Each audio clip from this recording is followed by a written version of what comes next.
Hello everyone, आपका मेरे इस यूट्यूब चैनल मैकी फंडामेंटल्स में स्वागत है।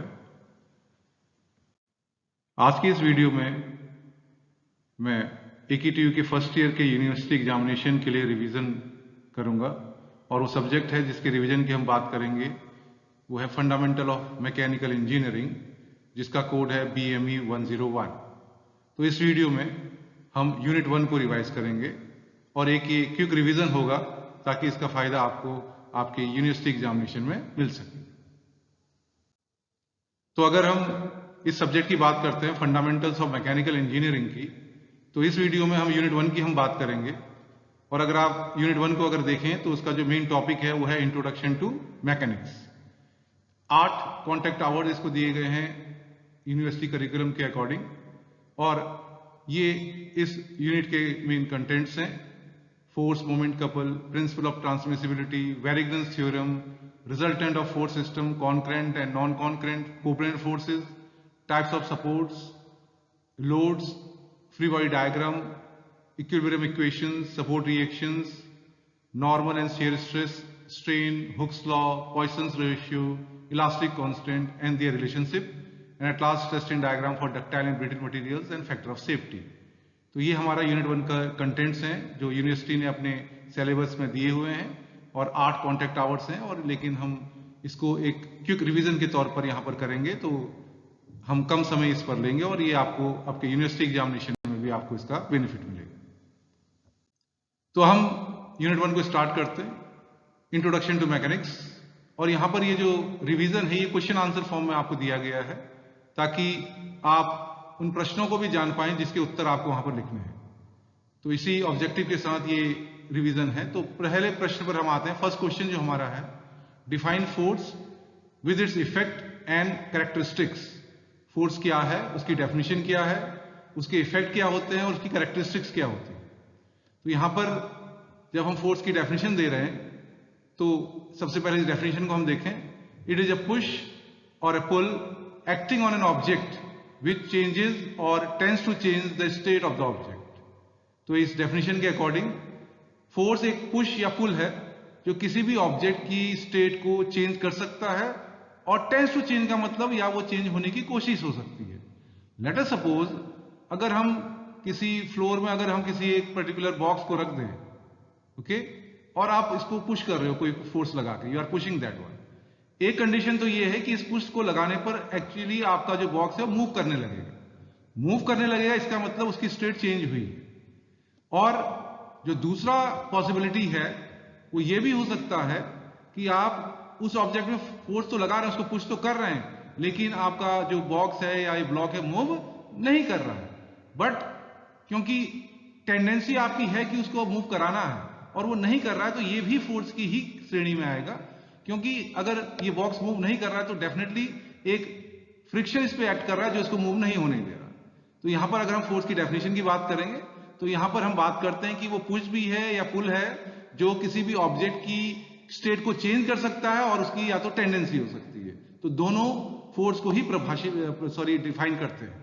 और अगर हम अब इसके इफेक्ट्स की अगर हम बात करते हैं तो इफेक्ट की भी 2 श्रेणियां हैं। पहला एक्सटर्नल इफेक्ट और दूसरा है इंटरनल इफेक्ट। अब यहां पर समझते हैं कि एक्सटर्नल इफेक्ट क्या है और इंटरनल इफेक्ट क्या है। क्योंकि जब भी हम किसी बॉडी को पुश या पुल करेंगे तो एक्सटर्नल इफेक्ट में उसके अंदर के मॉलिक्यूल्स की पोजीशन में कोई फर्क नहीं पड़ता। तो अगर लेट अस सपोज अगर इस बॉक्स को आप लेके चलोगे तो इसके अंदर we have n number of atoms, okay. और अगर आप इसको पुश कर रहे हो और पुश करने की वजह से बॉडी मूव कर रही है लेट अस सपोज, या ये फ्रिक्शन की वजह से आप इसे मूव नहीं करा पा रहे हैं और रेस्ट पोजीशन में है, तो इन दोनों कंडीशन में आप उस ऑब्जेक्ट के अंदर के मॉलिक्यूल को डिस्टर्ब नहीं कर रहे हैं। तो इस तरह का जो इफेक्ट है जहां पर हम उसके अंदर के मॉलिक्यूल्स के एटम्स को डिस्टर्ब नहीं कर रहे हैं, देयर इज नो डिस्टर्बेंस, यानी कि उनकी अपनी पोजीशन बनी हुई है। तो अब इस क्लास में वो इफेक्ट आते हैं जिसको हम बोलते हैं एक्सटर्नल इफेक्ट। और एक्सटर्नल इफेक्ट में भी हमारे 2 इफेक्ट हो सकते हैं। पहला है to keep the body at rest. ये स्टैटिक्स की ब्रांच में आता है जहां पर कोई भी बॉडी फोर्सेस की वजह से स्टेशनरी या रेस्ट पोजीशन में। दूसरा है अगर फोर्स की वजह से बॉडी मूव कर रही है to change the condition of motion, तो वहां पर बॉडी का क्या एक्सेलरेशन है, क्या रिटार्डेशन है, क्या डिस्प्लेसमेंट है, वेलोसिटी है विद रिस्पेक्ट टू टाइम, इसकी हम स्टडी करते हैं। तो फोर्सेस की वजह से बॉडी का रेस्ट में बना हुआ, ये पहला इसका इफेक्ट है जिसको हम स्टैटिक्स के अंदर पढ़ते हैं। दूसरा इसका एक्सटर्नल इफेक्ट हो सकता है कि बॉडी किसी एक्सेलरेशन के साथ या उसका कोई रिटार्डेशन हो, तो इसका मतलब वो मोशन के पैरामीटर्स उसके अंदर इन्वॉल्व है। तो ये दोनों जो इफेक्ट हैं ये एक्सटर्नल इफेक्ट में आते हैं। जब हम बात करते हैं इंटरनल इफेक्ट की, तो इंटरनल इफेक्ट की बात होती है जब बॉडी डिफॉर्मेबल होती है। डिफॉर्मेबल का मतलब ये है कि लेट अस सपोज अगर कोई पर्टिकुलर आपके पास कोई बॉडी है, कोई रॉड है या बीम है, आपने इसको दोनों तरफ से सेम अमाउंट का अगर आपने इस तरह से फोर्स लगाया, तो अब क्या होगा, अगर ये डिफॉर्मेबल बॉडी है तो इसकी लेंथ क्या हो जाएगी, वो इंक्रीज कर जाएगी। ओके, अगर ये रिजिड बॉडी होती, जैसा कि आपका एक्सटर्नल इफेक्ट में हम बॉडी को रिजिड बॉडी एज्यूम करते हैं, तब इसके अंदर का कोई भी डिफॉर्मेशन नहीं होगा, मॉलिक्यूल की पोजीशन चेंज नहीं होगी और इस स्थिति में बॉडी रेस्ट में बनी रहेगी। लेकिन अगर ये डिफॉर्मेबल बॉडी है और आप फोर्स इस तरीके से इस पे लगा रहे हैं, तो आप देखेंगे तो इसकी मॉलिक्यूल की जो रिलेटिव पोजीशन है वो चेंज हो रही है। ओके, अगर यहां पर एक पोजीशन आप यहां पर ले लो, दूसरी पोजीशन यहां पर मार्क करो, तो अब अगर दूसरे डायग्राम में देखेंगे तो इनकी पोजीशंस क्या हो चुकी हैं, ये बदल चुकी हैं। तो इस तरह का जो इफेक्ट है वो इंटरनल इफेक्ट की श्रेणी में आता है, जहां पर फोर्सेस की वजह से उसके अंदर के एटम्स की रिलेटिव पोजीशन चेंज होती है। और इस कंडीशन में हम बात करते हैं बॉडी के अंदर कितना स्ट्रेस और बॉडी के अंदर कितना स्ट्रेन। तो इस तरीके से फोर्स के दो प्रभाव, पहला एक्सटर्नल इफेक्ट, दूसरा इंटरनल इफेक्ट। एक्सटर्नल इफेक्ट के अंदर बॉडी या तो रेस्ट में रहेगी या तो बॉडी मोशन में रहेगी, और अगर आपका वो इंटरनल इफेक्ट है तो वो डिफॉर्मेबल बॉडी है, और वहां पर हम बात करेंगे स्ट्रेस और स्ट्रेन। अब जो तीसरा पार्ट इस क्वेश्चन का है वो है कैरेक्टरिस्टिक्स के बारे में। अब कैरेक्टरिस्टिक्स ऑफ ए फोर्स का मतलब ये है कि फोर्स की वो पैरामीटर्स जो जरूरी है उस फोर्स को डिफाइन करने के लिए। अगर हम कहें कि these are the parameters which are required to define the force completely, तो फोर्स को आपको कंप्लीटली अगर डिफाइन करना है तो हमें जरूरत होती है, पहला है मैग्नीट्यूड, दूसरा है डायरेक्शन, तीसरा है पॉइंट ऑफ एप्लीकेशन और चौथा है लाइन ऑफ एक्शन। तो अगर इस डायग्राम में आप देखें ये 10 न्यूटन का फोर्स लग रहा है ए पर, तो 10 न्यूटन क्या है, इसका मैग्नीट्यूड। ये जो फोर्स है आप देख रहे हैं रेड लाइन से दिखाया गया है और एरो मार्क किया गया है, तो ये बता रहा है इसकी डायरेक्शन, जो कि 30 डिग्री फ्रॉम हॉरिजॉन्टल है। तीसरा है पॉइंट ऑफ एप्लीकेशन की वो फोर्स उस बॉडी को कहां पर अप्रोच कर रहा है, आप देखेंगे वो है पॉइंट ए, ये पॉइंट ऑफ एप्लीकेशन। और आखिरी है line of action. Line of action का मतलब उस फोर्स की पूरी ट्रेजेक्ट्री, उसके एक्शन की पूरी ट्रेजेक्ट्री। ये डॉटेड लाइन अगर आप देख रहे हैं तो ये जो पूरी लाइन है ये बताएगी लाइन ऑफ एक्शन को। तो किसी भी फोर्स को कंप्लीटली डिफाइन करने के लिए मैग्नीट्यूड की जरूरत होती है, जो कि यहां पर इस केस में 10 न्यूटन है। डायरेक्शन की जरूरत होती है, वो इस केस में 30 डिग्री फ्रॉम हॉरिजॉन्टल है। पॉइंट ऑफ एप्लीकेशन की जरूरत होती है, जहां पर वो उस बॉडी को अप्रोच करता है, यहां पर वो पॉइंट ए है। और लास्ट है लाइन ऑफ एक्शन, ये इस पूरे फोर्स की जो आपकी फ्लेक्शन की ट्रेजेक्ट्री है। तो ये है आपका पहला क्वेश्चन। दूसरे प्रश्न पर आते हैं। सेकंड प्रश्न है आपका, what do you understand bye moment of a force.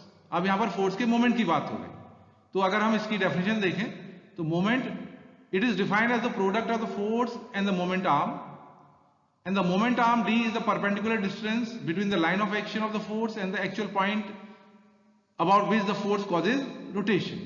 तो यहां पर एक तरीके से जो मोमेंट है फोर्स का, वो उस फोर्स की रोटेशनल टेंडेंसी है। तो जब भी किसी फोर्स के द्वारा हम किसी चीज को घुमाते हैं किसी एक्सिस या किसी पॉइंट के अबाउट, तब हम उसके मोमेंट की बात करते हैं। तो इस केस में देखिए, इस एग्जांपल में आप देखिए, ये हमारे पास एक रॉड है और ये फोर्स F हम इस तरीके से लगा रहे हैं वर्टिकली डाउनवर्ड। अगर आप इसका एरो देखेंगे डाउनवर्ड है, और ये वो पॉइंट है जिसके अबाउट हमें मूवमेंट देखना है। और हम कह सकते हैं कि इस फोर्स की वजह से ये रॉड इस पॉइंट के अबाउट कैसे वो रोटेट करेगी, या वो रोटेशनल टेंडेंसी कितनी होगी, तो उसको मेजर करने के लिए हम इसके मोमेंट की बात करेंगे। और मैथमेटिकली मोमेंट जब हम निकालते हैं तो उस फोर्स को, जो कि यहां पर F है, उस पॉइंट से जिस पर हमें मोमेंट निकालना है, इस फोर्स की लाइन ऑफ एक्शन की परपेंडिकुलर डिस्टेंस या शॉर्टेस्ट डिस्टेंस आप देखते हो। तो अगर ये फोर्स है, ये इसकी लाइन ऑफ एक्शन है और पॉइंट ये है, तो यहां से इस पॉइंट से इस force of line of action की जो परपेंडिकुलर डिस्टेंस है वो कितनी है, d। तो एक तरीके से इस फोर्स का इस पॉइंट के अबाउट जो मोमेंट बनेगा वो होगा F इंटू डी। और अगर आप देखें इस पॉइंट के अबाउट ये फोर्स जब इस रॉड पे लगेगा, तो अगर यहां पर हम रोटेशन निकाल रहे हैं तो ये रॉड कैसे रोटेट करेगा, ये रोटेट करेगा क्लॉकवाइज। तो एक तरीके से इस फोर्स का F का जो मोमेंट है इस पॉइंट के अबाउट, वो F इंटू डी तो होगा, और उसका जो नेचर होगा वो क्या होगा, क्लॉकवाइज। तो इस तरीके से हम किसी भी फोर्स का मोमेंट अगर निकाल रहे हैं तो इसका मतलब हम उसकी रोटेशनल टेंडेंसी को मेजर करना चाह रहे हैं, और मोमेंट ऑफ फोर्स ये उसी को डिनोट करता है। अब अगर हम तीसरे प्रश्न की तरफ आते हैं तो यहां पर what do you understand bye couple और कपलिंग मोमेंट, इसकी बात हो रही है। तो कपलिंग मोमेंट की जब हम बात कर रहे हैं तो इसका आंसर में देखिए ये एक डायग्राम यहां पर बनाया गया है। तो कपल को जब डिफाइन करते हैं तो यहां पर हम बात कर रहे हैं two equal forces of opposite direction with a distance between them will cause a moment called a couple, and the moment caused by a couple, that is force into arm of the couple, that is F into D। तो जब भी couple और coupling moment की बात होती है तो हम दो फोर्सेस की बात करते हैं जिनका मैग्नीट्यूड सेम है और डायरेक्शन क्या है अपोजिट, और वो कुछ दूरी पर लग रहे हैं। तो देखिए पहला फोर्स F जो कि इस पॉइंट पर लग रहा है ऊपर की तरफ, और ये दूसरा फोर्स F है जो इस पॉइंट पर लग रहा है नीचे की तरफ। तो दोनों फोर्स का मैग्नीट्यूड सेम है F एंड F, और दोनों की जो डायरेक्शन है वो क्या अपोजिट है और उनके बीच में कुछ दूरी है। तो ये फोर्स सिस्टम का एक स्पेशल केस है, और इस केस में इन दोनों फोर्सेस का जो प्रभाव आएगा, जो इफेक्ट आएगा इस रॉड के ऊपर, वो हमेशा क्या आएगा रोटेशन। इसीलिए हम इसको कपल भी बोलते हैं, और इसका जो प्रभाव है मोमेंट के फॉर्म में है तो इसको हम बोलते हैं कपलिंग मोमेंट। और इस कपलिंग मोमेंट को जब हम निकालते हैं तो उसका जो मैथमेटिकल फॉर्मूला है वो है किसी भी एक फोर्स को आप उन दोनों फोर्स की बीच की दूरी से मल्टीप्लाई कर दो जो कि d है। So that is force into the arm of the couple। तो इन दोनों फोर्सेस की बीच की जो डिस्टेंस है इसको बोलते हैं आर्म ऑफ द कपल। तो ये फोर्स F है और आर्म ऑफ द कपल दोनों फोर्स की बीच की दूरी D है, तो कपलिंग मोमेंट होगा F into D। और आप यहाँ देख पा रहे हैं तो इन दोनों फोर्सेस की वजह से जो कपल बन रहा है वो इस रॉड को कैसे रोटेट कराएगा क्लॉकवाइज। तो ये कपलिंग मोमेंट यहाँ पर F into D निकल के आया। तो ये कपल और कपलिंग मोमेंट को हमने डिफाइन किया क्वेश्चन 3 में। अब आ जाता है क्वेश्चन 4 पे। तो क्वेश्चन 4 को अगर आप देख पा रहे हैं तो यहां पर वो बात कर रहा है what do you understand by principle of transmissibility of a force. यहां पर फोर्स के ट्रांसमिशन की बात हो रही है। अब इसका उत्तर हम देखते हैं। अगर प्रिंसिपल ऑफ ट्रांसमिसिबिलिटी का अगर हम आंसर देखें तो वो क्या कह रहा है, it states that a force applied to a rigid body will have the same effect if it is transmitted anywhere along its line of action within the body. तो सबसे पहले देखिए जब वो प्रिंसिपल ऑफ ट्रांसमिसिबिलिटी की बात कर रहा है तो किस तरह की बॉडी की बात हो रही है, रिजिड बॉडी की बात हो रही है। तो इसका मतलब ये क्लियर है कि ये जो ट्रांसमिसिबिलिटी का जो प्रिंसिपल है ये केवल किसके लिए एप्लीकेबल है, वो रिजिड बॉडी के लिए एप्लीकेबल है, ये डिफॉर्मेबल बॉडी के लिए एप्लीकेबल नहीं है। तो इसीलिए अगर इस प्रश्न में हम लिमिटेशन की बात करें तो this principle is only applicable for rigid bodies. तो अब इस डेफिनेशन को थोड़ा हम ग्राफिकली और या ग्राफ के फॉर्म में समझने की कोशिश करते हैं।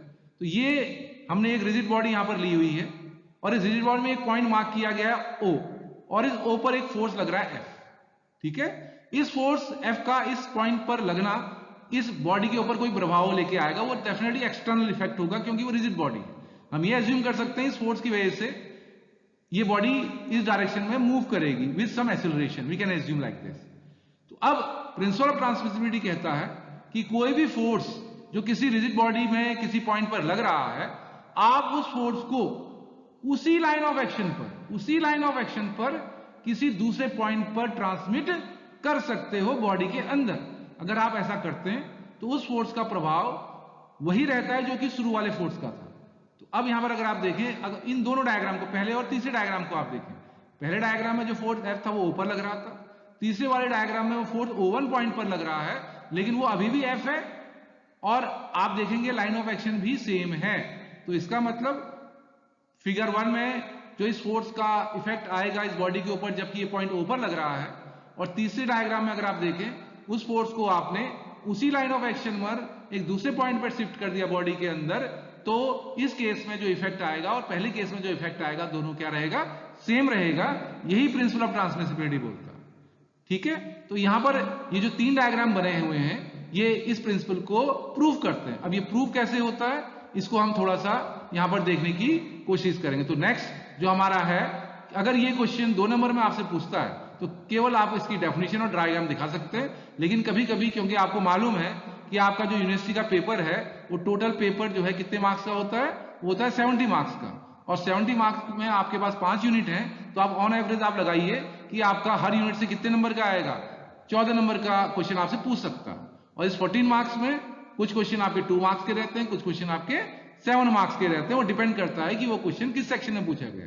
तो अगर ये प्रश्न 2 नंबर में आपसे पूछेगा सेक्शन ए के अंदर, तो आपको केवल डेफिनेशन लिख के डायग्राम आप बता सकते हैं, और या वो उसकी लिमिटेशन भी वो 2 नंबर में आपसे पूछ सकता है, और आपको लिमिटेशन में आपको ये बताना होगा कि ये आपका जो प्रिंसिपल ऑफ ट्रांसमिसिबिलिटी है ये केवल रिजिड बॉडीज के लिए ही एप्लीकेबल है। अगर ये क्वेश्चन 7 नंबर में आता है तो आपको इसको प्रूव भी करना है। तो यहां पर अब हम इसको प्रूव करने जा रहे हैं। तो आप देखिए पहले वाले डायग्राम में आपने फोर्स ऊपर लगाया F1, और दूसरे वाले डायग्राम में अगर आप देखें फोर्स F ऊपर तो लग ही रहा है। आपने जो दूसरा पॉइंट O1 लिया वहां पर आपने दो फोर्स लगाए हुए हैं, एक पहला फोर्स और ये दूसरा force, F1 is equal to F, F2 is equal to F। तो F1 F2 दोनों का वैल्यू F के बराबर है, लेकिन O1 पॉइंट पर वो विपरीत दिशा में काम कर रहे हैं। तो अगर आप देखें पहले और दूसरे सिस्टम को, तो आप देखें ये भी F है, ये भी F है, दोनों की डायरेक्शन अपोजिट है, तो दोनों एक दूसरे को कैंसिल कर देंगे और हमारी जो स्थिति है वही हो जाएगी जो पहले वाली स्थिति है। तो ऐसा करने पर भी हमने इफेक्ट को चेंज नहीं किया, लेकिन अभी हमारा ये फोर्स पूरा ट्रांसफर नहीं हुआ है O1 पर। अब आप तीसरे डायग्राम में आप देखें, अब या तो हम इन दोनों फोर्स को हम कैंसिल कर दें, लेकिन आप देख रहे हैं ये फोर्स F जो ऊपर लग रहा है और जो F2 जिसको भी F के बराबर है ये O1 पर इस दिशा में लग रहा है, तो ये दो फोर्स को भी आप कैंसिल कर सकते हैं। अगर आप इन दोनों फोर्स को कैंसिल कर देंगे तो तीसरे डायग्राम में आपके पास केवल एक ही फोर्स बचेगा जो कि F1 है और जिसकी वैल्यू किसके बराबर है, F के बराबर है। तो अब एक ही फोर्स O1 पर आएगा जो कि F1 है और जो कि F है। तो इस तरीके से डायग्राम 1 को और डायग्राम 3 को अगर आप कंपेयर करेंगे तो आपका जो फोर्स है वो उसी ऑफ लाइन ऑफ एक्शन में दूसरे पॉइंट पर शिफ्ट हो चुका है, और ऐसा करने पर आप उसके इफेक्ट को नहीं बदल रहे हैं। तो ये इस प्रिंसिपल ऑफ ट्रांसमिसिबिलिटी का प्रूफ है। अब आ जाते हैं हम नेक्स्ट क्वेश्चन पर, क्वेश्चन नंबर 5, जो कि एक बहुत इंपॉर्टेंट क्वेश्चन है university examination point of view से। तो यहां पर प्रश्न है what do you understand by Varignon's theorem और प्रिंसिपल ऑफ मोमेंट्स। तो इसका मतलब ये हुआ कि वेरिंगनेस थ्योरम और प्रिंसिपल ऑफ मोमेंट एक ही चीज है, बस उनके नाम अलग अलग है। वेरिंगनेस थ्योरम में वेरिंगनेस ये उस रिसर्चर या साइंटिस्ट का नाम है जिसने थ्योरम को प्रूव किया, और क्योंकि ये मोमेंट्स की बात करता है तो इसको हम प्रिंसिपल ऑफ मोमेंट्स भी बोलते हैं। तो सबसे पहले हम वेरिंगनेस थ्योरम का हम डेफिनेशन देख लेते हैं या स्टेटमेंट देख लेते हैं। If a number of coplanar forces are acting on a body then the algebraic sum of their moments about a point in their plane is equal to the moment of their resultant about the same point। तो यहां पर किसकी बात हो रही है, coplanar forces की बात हो रही है। कोप्लेनर फोर्सेस में हम किसी भी बॉडी के ऊपर उन सारे फोर्सेस के मोमेंट का एल्जेब्रिक सम निकाल रहे हैं। So first we have to calculate the algebraic sum of the moments of all the coplanar forces about any point. तो जो भी फोर्स सिस्टम है, कोप्लेनर फोर्स सिस्टम है, किसी पॉइंट पर हम सारे फोर्सेस का मोमेंट निकालेंगे। एल्जेब्रिक सम का मतलब ये है कि हम उन मोमेंट्स को साइन के साथ ऐड करेंगे। हो सकता है कुछ फोर्स का इफेक्ट किसी पॉइंट के अबाउट, उस पॉइंट के अबाउट क्लॉकवाइज हो, कुछ फोर्सेस का जो मोमेंट है वो एंटी क्लॉकवाइज भी हो सकता है। तो यहां पर हम क्लॉकवाइज को पॉजिटिव साइन, एंटी क्लॉकवाइज को नेगेटिव साइन देकर अगर हम उनको ऐड करेंगे तो वो क्या कहलाएगा, वो कहलाएगा algebraic sum of the moments. तो एक तरफ तो हमने उन सारे फोर्सेस का मोमेंट निकाल के एल्जेब्रिक सम किया, और दूसरी तरफ हम क्या कर रहे हैं, moment of their resultant about the same point. तो उन सारे कोप्लेनर फोर्सेस का एक रिजल्टेंट होगा और उस रिजल्टेंट का भी हम उसी पॉइंट के अबाउट मोमेंट निकालेंगे। तो वेरिंगनेस थ्योरम के अकॉर्डिंग सारे कोप्लेनर फोर्सेस का किसी पॉइंट के अबाउट मोमेंट का एल्जेब्रिक सम वो किसके बराबर होगा, उसके रिजल्टेंट का moment about the same point. तो एक हाथ की तरफ हमारे पास उन सारे कोप्लेनर फोर्सेस का मोमेंट है किसी पॉइंट के अबाउट, दूसरे हाथ में हमारे पास उनके रिजल्टेंट का मोमेंट है उसी पॉइंट के अबाउट, और वेरिंगनेस थ्योरम कहती है ये दोनों चीजें इक्वल हैं, सेम है। तो ये हमारा वेरिंगनेस थ्योरम का स्टेटमेंट है। अब फिर प्रूफ की हम बात करेंगे, क्योंकि हमारा क्वेश्चन 2 मार्क्स का भी हो सकता है और 7 मार्क्स का भी हो सकता है। तो 2 मार्क्स में it is sufficient to write the statement, लेकिन अगर ये 7 नंबर का क्वेश्चन है तब आप इसको प्रूफ भी आपको करना पड़ेगा। तो इसको प्रूव करने के लिए तो सबसे पहले हम इस डायग्राम को देखते हैं। तो यहां पर हमने 2 फोर्स लिए हैं ताकि हमारा डेरिवेशन सिंपल हो सके। तो यहां पर 2 फोर्सेस की बात हो रही है, F1 और F2। तो आप देखें ये है हमारा फोर्स F1 जो कि AB के अलोंग लग रहा है। तो इसका मतलब ये जो AB लाइन है ये फोर्स F1 को रिप्रेजेंट कर रही है, क्योंकि फोर्स एक वेक्टर क्वांटिटी है। तो AB जो लेंथ है ये इसके मैग्नीट्यूड को बताएगी, और ये एरो जो है इसका डायरेक्शन को बताएगा। दूसरा फोर्स F2 है जिसको हमने AD साइड से दिखाया हुआ है। तो AD जो लेंथ है ये F2 का मैग्नीट्यूड, एरो इसका डायरेक्शन। तो अगर हम देखें पैरेललोग्राम लॉ ऑफ फोर्सेस की अगर हम बात करते हैं, जिसको हम आगे भी डिस्कस करेंगे, तो इस F1 और F2 का जो रिजल्टेंट है वो क्या है, वो है R। ठीक है, तो F1 F2 हमारे पास 2 फोर्सेस हैं जो कि A पॉइंट पर एक्ट कर रहे हैं, और इन दोनों का जो रिजल्टेंट है R वो भी इसी A पॉइंट पर एक्ट कर रहा है जो AC से रिप्रेजेंट है। तो अब अगर हम वेरिंगनेस थ्योरम की बात करते हैं, तो वेरिंगनेस थ्योरम के अकॉर्डिंग जो शुरू में हमारे पास 2 फोर्स हैं F1 और F2, तो हमने एक पॉइंट आर्बिट्रली हमने सेलेक्ट कर दिया जो कि O है, ताकि हमारा डेरिवेशन या प्रूफ सिंपल हो सके। तो हम सबसे पहले F1 और F2 का O के अबाउट मोमेंट कैलकुलेट करेंगे। जैसे कि आप देख पा रहे हैं moment of force F1 about O, जिसको हमने M1 कॉल किया, और दूसरी तरफ हम बात कर रहे हैं moment of force F2 about O, जिसको हम M2 बोल रहे हैं। तो M1 जो है ये फोर्स F1 का मोमेंट है O के अबाउट, जो M2 है वो फोर्स F2 का मोमेंट है O के अबाउट, तो M1 M2। और ये जो रिजल्टेंट R है इसका जो O के अबाउट मोमेंट है इसको हमने यहां पर बोला है MR। तो इस पर्टिकुलर केस में हमारे पास तीन मोमेंट है। पहले हमने F1 और F2 जो कि इस फोर्स सिस्टम के दो फोर्स है उनके मोमेंट की बात करी जो कि M1 M2 है, और फिर इन दोनों के रिजल्टेंट की मोमेंट की बात करी R की जो कि MR है।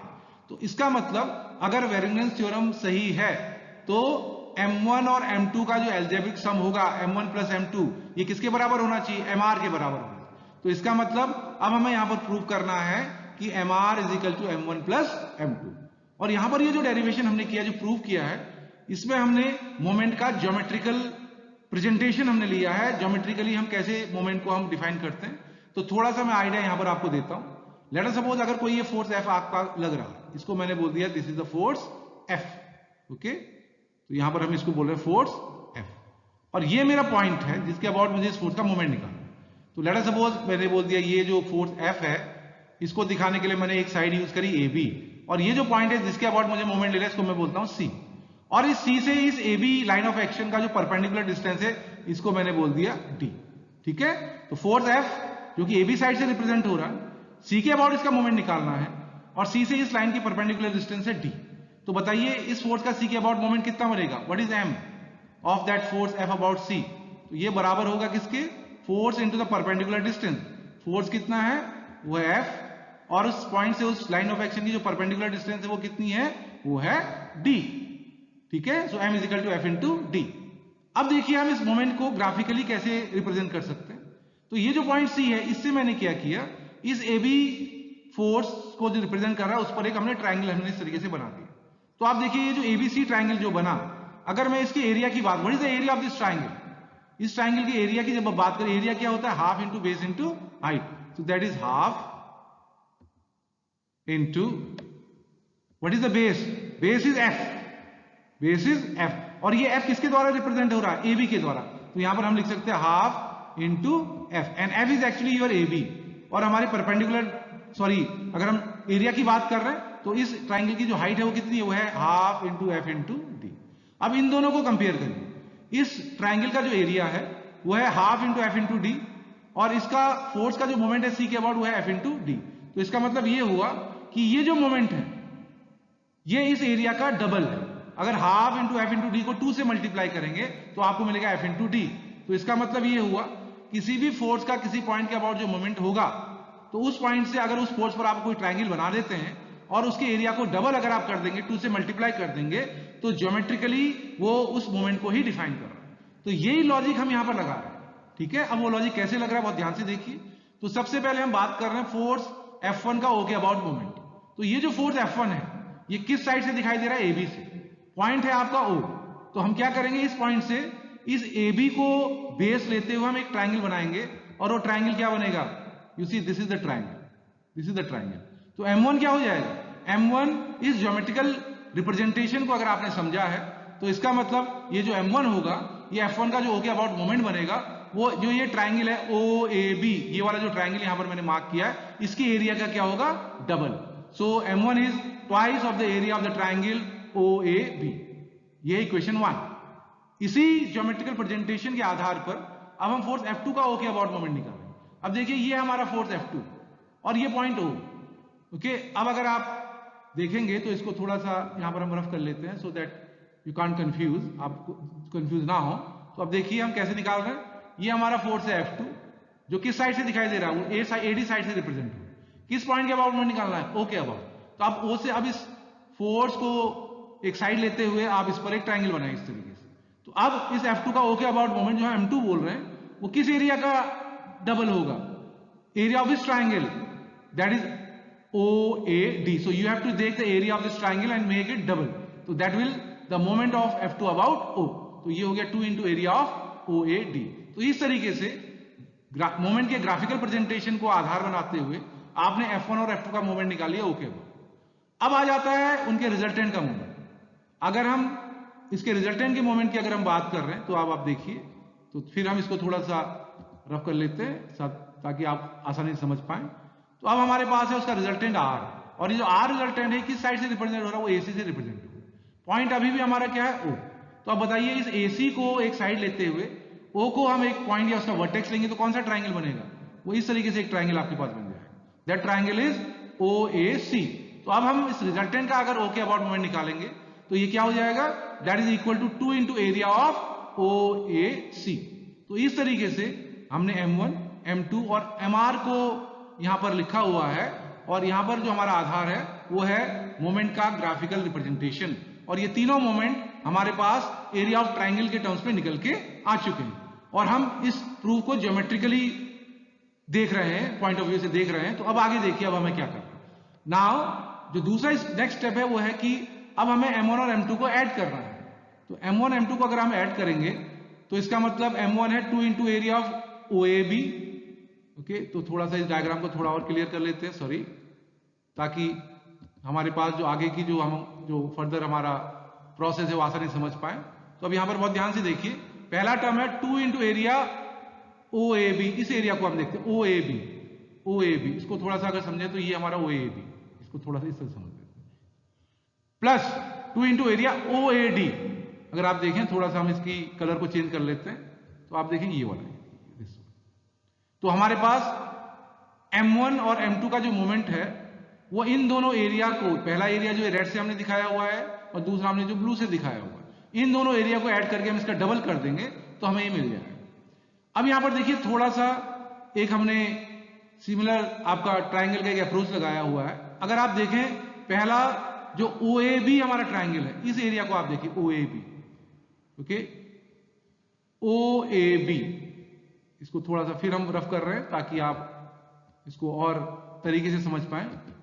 और ध्यान से देखिएगा, OAB ट्राइंगल हमारा टारगेट है, this is OAB, this triangle. और जो दूसरा ट्राइंगल अगर यहां पर हमने देखिए OAB को ADC के इक्वल किया, now you see the second triangle that is this ADC। ये दोनों ट्राइंगल का जो एरिया होगा सेम होगा। क्यों होगा? क्योंकि अगर इस पहले वाले ट्राइंगल का जो बेस है वो क्या है, दैट इज AB, और ये दूसरे वाले ट्राइंगल का बेस क्या है, DC, और दोनों की लेंथ क्या है, बराबर। और अगर आप इस ट्राइंगल की अगर हाइट देखेंगे तो इस ट्राइंगल की हाइट ये है, फर्स्ट ट्राइंगल की height, this is the first height of the first triangle, और दूसरा ट्राइंगल देखेंगे तो उसकी हाइट भी सेम है। तो इसका मतलब इन दोनों ट्राइंगल का बेस का लेंथ इक्वल है, दोनों की हाइट इक्वल है। तो इसका मतलब जो OAB जो हमारा एरिया है ट्राइंगल का, इसको हम ADC से रिप्लेस कर सकते हैं। तो इस लॉजिक को लगाते हुए अब अगर हम आगे की प्रोसेस देखें तो अब हमारे पास क्या बन चुका है, बहुत ध्यान से आप देखेंगे तो हमारे पास है 2 into area ADC plus 2 into area OAD। अब ADC कौन सा एरिया है, ADC this one, this is ADC, sorry, और दूसरा हमारा OAD, और OAD को देखेंगे तो ये हमारा एरिया है। तो इन दोनों एरिया को आप समअप करेंगे तो क्या आपको मिलेगा, that is the area of the triangle OAC। So that is 2 into area of triangle OAC। तो अब आप देखिए इनके रिजल्टेंट का जो मोमेंट था O के अबाउट वो क्या था, 2 इंटू एरिया OAC, और आपने M1 M2 को ऐड करके फाइनली ज्योमेट्रिकली आपने क्या देखा कि इन दोनों का भी सम किसके बराबर आया, 2 इंटू एरिया OAC। तो इस तरीके से हम कह सकते हैं F1 F2 का जो O के अबाउट मोमेंट बनेगा और उनके रिजल्टेंट का भी जो O के अबाउट मोमेंट बनेगा, दोनों क्या रहेंगे, इक्वल। और इसी आधार पर वेरिएंस थ्योरम क्या हो जाता है, आपका प्रूफ हो जाता है।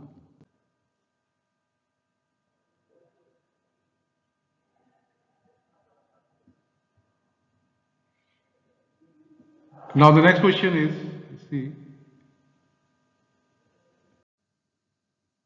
Next question number 8। अब यहां पर आपसे कोप्लेनर के जो डिफरेंट टाइप्स हैं, coplanar collinear, coplanar concurrent, coplanar non concurrent और कोप्लेनर पैरेलल फोर्स सिस्टम की वो बात कर रहा है। अब आपको इनको डिफाइन करना है। तो इन सब के आगे क्या लगा हुआ है, कोप्लेनर। तो इसका मतलब ये क्लियर है कि सारे फोर्सेस सिस्टम की लाइन ऑफ एक्शन एक ही प्लेन में लाई करेगा। अब सारे फोर्सेस का लाइन ऑफ एक्शन एक ही प्लेन में लाई करेगा तो इसका मतलब अभी भी अलग अलग अरेंजमेंट हो सकते हैं। अब देखते हैं, पहला है कोलिनियर। तो आप देखें ये तीनों फोर्सेस लाइन ऑफ एक्शन एक ही प्लेन में लाई कर रही है, हमारा प्लेन है, और इनकी लाइन ऑफ एक्शन अगर आप देख पा रहे हैं तो ये कॉमन लाइन आ रही है। तो इस तरह का फोर्स सिस्टम जहां पर लाइन ऑफ एक्शन तो एक ही प्लेन में आएंगी, साथ साथ उनकी लाइन ऑफ एक्शन भी क्या होगी, सेम। तो इस तरह का जो फोर्स सिस्टम है वो क्या कहलाएगा, कोप्लेनर कोलिनियर। अब देखें दूसरा कोप्लेनर कॉन्करेंट। अभी भी तीनों फोर्सेस की लाइन ऑफ एक्शन एक ही प्लेन में लाई कर रही हैं और आप देख पा रहे हैं इन तीनों की लाइन ऑफ एक्शन को अगर आप एक्सटेंड करते हैं तो एक कॉमन पॉइंट आपको मिलता है इंटरसेक्शन का। तो इस तरह का जो फोर्स सिस्टम है वो क्या कहलाता है, कोप्लेनर कॉन्करेंट फोर्स सिस्टम। मतलब अगर फोर्सेस की सारे फोर्सेस की लाइन ऑफ एक्शन एक ही प्लेन में इस तरीके से हैं कि उनकी लाइन ऑफ एक्शन का इंटरसेक्शन एक ही पॉइंट पर आता है तो वो कहलाएगा coplanar concurrent force system. Next है coplanar non concurrent. Non concurrent का मतलब अभी भी सारे फोर्सेस की लाइन ऑफ एक्शन एक ही प्लेन में है, लेकिन अब अगर हम उनकी लाइन ऑफ एक्शन को आप एक्सटेंड करेंगे तब आपको इनके इंटरसेक्शन का कॉमन पॉइंट नहीं मिलेगा। आप देखिए दूसरे और तीसरे फिगर को, यहां पर आपको एक कॉमन पॉइंट मिल रहा है इनकी लाइन ऑफ एक्शन की इंटरसेक्शन का, लेकिन यहां पर आपको एक कॉमन पॉइंट नहीं मिल पा रहा। तो इस स्थिति में जो आपका फोर्स सिस्टम बनेगा वो क्या कहलाएगा, कोप्लेनर नॉन कॉन्करेंट। लास्ट है चौथा है कोप्लेनर पैरेलल। तो मतलब अभी भी लाइन ऑफ एक्शन एक ही प्लेन में है और इनकी लाइन ऑफ एक्शन एक दूसरे के क्या है, पैरेलल। तो इस तरह का जो फोर्स सिस्टम है वो क्या कहलाएगा, कोप्लेनर पैरेलल फोर्स सिस्टम। अब जो नेक्स्ट क्वेश्चन है question number 9, what do you understand by principle of composition of forces. यहां पर फोर्सेस की कंपोजिशन की बात कर रहा है। तो अकॉर्डिंग टू दिस प्रिंसिपल हम अब इसकी प्रिंसिपल को अब देखते हैं ये क्या कहना चाहता है। The combined effect of any force system, किसी भी फोर्स सिस्टम कंबाइंड इफेक्ट, और इसको ये क्या बोलते हैं, resultant force acting on a rigid body is sum of the effect of individual forces and the principle of finding the resultant force is called the principle of composition. तो यहां पर वो एक फोर्स सिस्टम की बात कर रहा है। तो लेट अस सपोज इस डायग्राम में आप देखिए पी और क्यू दो फोर्सेज हैं। तो एक फोर्स सिस्टम हमारे पास है और ये दोनों फोर्स कहां पर एक्ट कर रहे हैं, ए पर। और अब हम इन दोनों फोर्सेज की कंपोजिशन की बात कर रहे हैं। अगर हम दो फोर्सेज या दो से ज्यादा फोर्सेज कंपोजिशन की बात कर रहे हैं तो हम किसकी बात कर रहे हैं, उनके रिजल्टेंट की बात कर रहे हैं। तो इसका मतलब फोर्स पी और क्यू को अगर कंबाइन करना है और कंबाइन करके एक फोर्स की बात करनी है जो कि रिजल्टेंट फोर्स है, तो इस रिजल्टेंट फोर्स को निकालने का जो तरीका है वो कहलाता है कंपोजिशन ऑफ फोर्सेज। तो यहां पर पूरे फोर्स सिस्टम को इस तरीके से हम कंबाइन करेंगे कि हमारा फोर्स सिस्टम एक सिंगल फोर्स के तौर पे रिप्लेस हो जाएगा और जो कि क्या कहलाएगा, रिजल्टेंट फोर्स कहलाएगा। और इस रिजल्टेंट फोर्स को फाइंड करने का जो तरीका है, जो प्रिंसिपल है, वो है principle of composition. Next question है what do you understand by principle of resolution. यहां पर बात करी थी कंपोजिशन की, यहां पर बात कर रहे हैं रेजोल्यूशन की। मतलब अब हमें डिवाइड करना है, कंपोजिशन में फोर्सेस को कंबाइन करना है, रेजोल्यूशन ऑफ फोर्स में फोर्स को रिजॉल्व करना है। अब यहां पर देखते हैं ये क्या प्रिंसिपल है। अ single force can be divided into two components which are perpendicular to each other in such a way that the effect remains same, or this method is known as the resolution of a force। तो अब यहां पर अगर आप देख पा रहे हैं हमारे पास एक फोर्स F है और इस F को हमने दो पार्ट में डिवाइड किया है, एक बोल रहे हैं हम Fx और दूसरा बोल रहे हैं Fy। तो एक तरीके से इस F के ये दो रिजॉल्व्ड कंपोनेंट्स हैं और ये दोनों जो फोर्स के कंपोनेंट हैं या रिजॉल्व पार्ट हैं ये एक दूसरे के क्या है, परपेंडिकुलर। तो किसी भी फोर्स को परपेंडिकुलर डायरेक्शन में दो फोर्सेस पर रिजॉल्व करना ही कहलाता है मेथड ऑफ रेजोल्यूशन। और ये रेजोल्यूशन या फोर्स का डिवीजन इस तरीके से होगा कि सिंगल फोर्स F का जो इफेक्ट आएगा यहां पर वो इन दोनों के इफेक्ट के इक्वल होगा।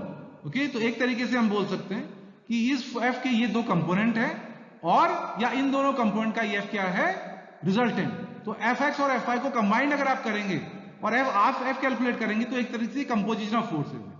लेकिन सिंगल फोर्स को दो फोर्स के कंपोनेंट में डिवाइड करेंगे जो आपस में परपेंडिकुलर है, इसको हम बोलेंगे रेजोल्यूशन ऑफ अ फोर्स। और आप देख पा रहे हैं अगर ट्रिग्नोमेट्री आप लगाएंगे तो इस F का ये एंगल आपका थीटा है x डायरेक्शन से, तो x डायरेक्शन में जो कंपोनेंट आएगा वो F cos थीटा होगा और y डायरेक्शन में जो कंपोनेंट आएगा F sin थीटा होगा। तो ये है resolution of force. Next question है 11th question, what do you understand bye resultant, also right the different methods of finding the resultant of coplanar forces. तो अब हम उस रिजल्टेंट की बात कर रहे हैं जो कि हम कंपोजिशन ऑफ फोर्सेज में जो बात करते हैं और उसको निकालने के तरीकों की बात हो रही है। तो रिजल्टेंट की जो डेफिनेशन है वो क्या है, it is defined as a single force which replaces any coplanar force system in such a way that it produces the same effect. तो रिजल्टेंट वो एक सिंगल फोर्स है जो किसी भी कोप्लेनर फोर्स सिस्टम को रिप्लेस करता है एक सिंगल फोर्स के तौर पे इस तरीके से कि उसका प्रभाव या इफेक्ट क्या रहता है, सेम। और इस रिजल्टेंट को निकालने के दो मेन तरीके हैं, दो मेन मेथड हैं। पहला है ग्राफिकल मेथड, दूसरा है एनालिटिकल मेथड। ग्राफिकल मेथड का मतलब है हम कोई चीज कंस्ट्रक्ट कर रहे हैं, कोई डायग्राम बना रहे हैं और उसी को मेजर करके हम रिजल्टेंट को कैलकुलेट करेंगे तो ग्राफिकल मेथड कहलाएगा। लेकिन अगर हम कोई फॉर्मूला यूज करेंगे तब हम उसको बोलेंगे एनालिटिकल मेथड। ग्राफिकल मेथड में 3 तरीके हम यहां पर बात करें, parallelogram law, triangle law, polygon law. और एनालिटिकल मेथड में हम बात करते हैं पैरेललोग्राम लॉ ऑफ फोर्सेस की और मेथड ऑफ रेजोल्यूशन की। तो ये तरीके हैं रिजल्टेंट को कैलकुलेट करने के। अब आ जाते हैं पैरेललोग्राम लॉ ऑफ फोर्सेस। इस पैरेललोग्राम लॉ ऑफ फोर्सेस को हमें समझना है, तो प्रश्न हमारा है what do you understand bye parallelogram law of forces. तो सबसे पहले इसकी डेफिनेशन अगर हम देखते हैं, अगर इसकी डेफिनेशन अगर आप देखेंगे तो ये क्या बोल रहा है, if two force vectors can be represented by two adjacent sides of parallelogram drawn from a point, then their resultant some vector is represented completely by the diagonal of the parallelogram drawn from the same point। तो अब इस definition को अगर आप देख रहे हैं तो यहां पर कितने फोर्सेस की बात हो रही, 2 फोर्सेस की बात हो रही। और इन 2 फोर्सेस से हम क्या कर रहे हैं, इन 2 फोर्स वेक्टर से हम क्या कर रहे हैं, एक पैरेललोग्राम की हम क्या बना रहे हैं, 2 एडजेसेंट साइड्स। एडजेसेंट साइड्स का मतलब होता है जुड़ी हुई साइड्स जो आपस में जुड़ी हुई। तो अब इस डायग्राम के साथ हम इस स्टेटमेंट को कोरिलेट करते हैं। तो सबसे पहले देखिए 2 फोर्स कौन से हमारे हैं, एक है P फोर्स और दूसरा है हमारा Q फोर्स।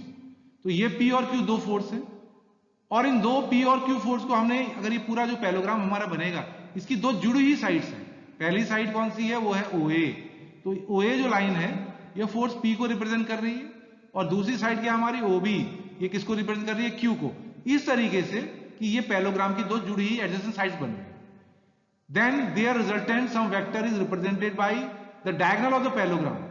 अब इस पैरेललोग्राम का जो डायगोनल है जो इन दोनों फोर्सेस को कट करेगा ऊपर, वो है OC। तो ये जो डायगोनल है जो शुरू के 2 फोर्स वेक्टर को O पॉइंट पर जहां पर इंटरसेक्ट करेगा, तो ये डायगोनल OC किसको बताएगा, उसके रिजल्टेंट को बताएगा। तो ये पैरेललोग्राम लॉ ऑफ फोर्सेस का डेफिनेशन है या स्टेटमेंट है।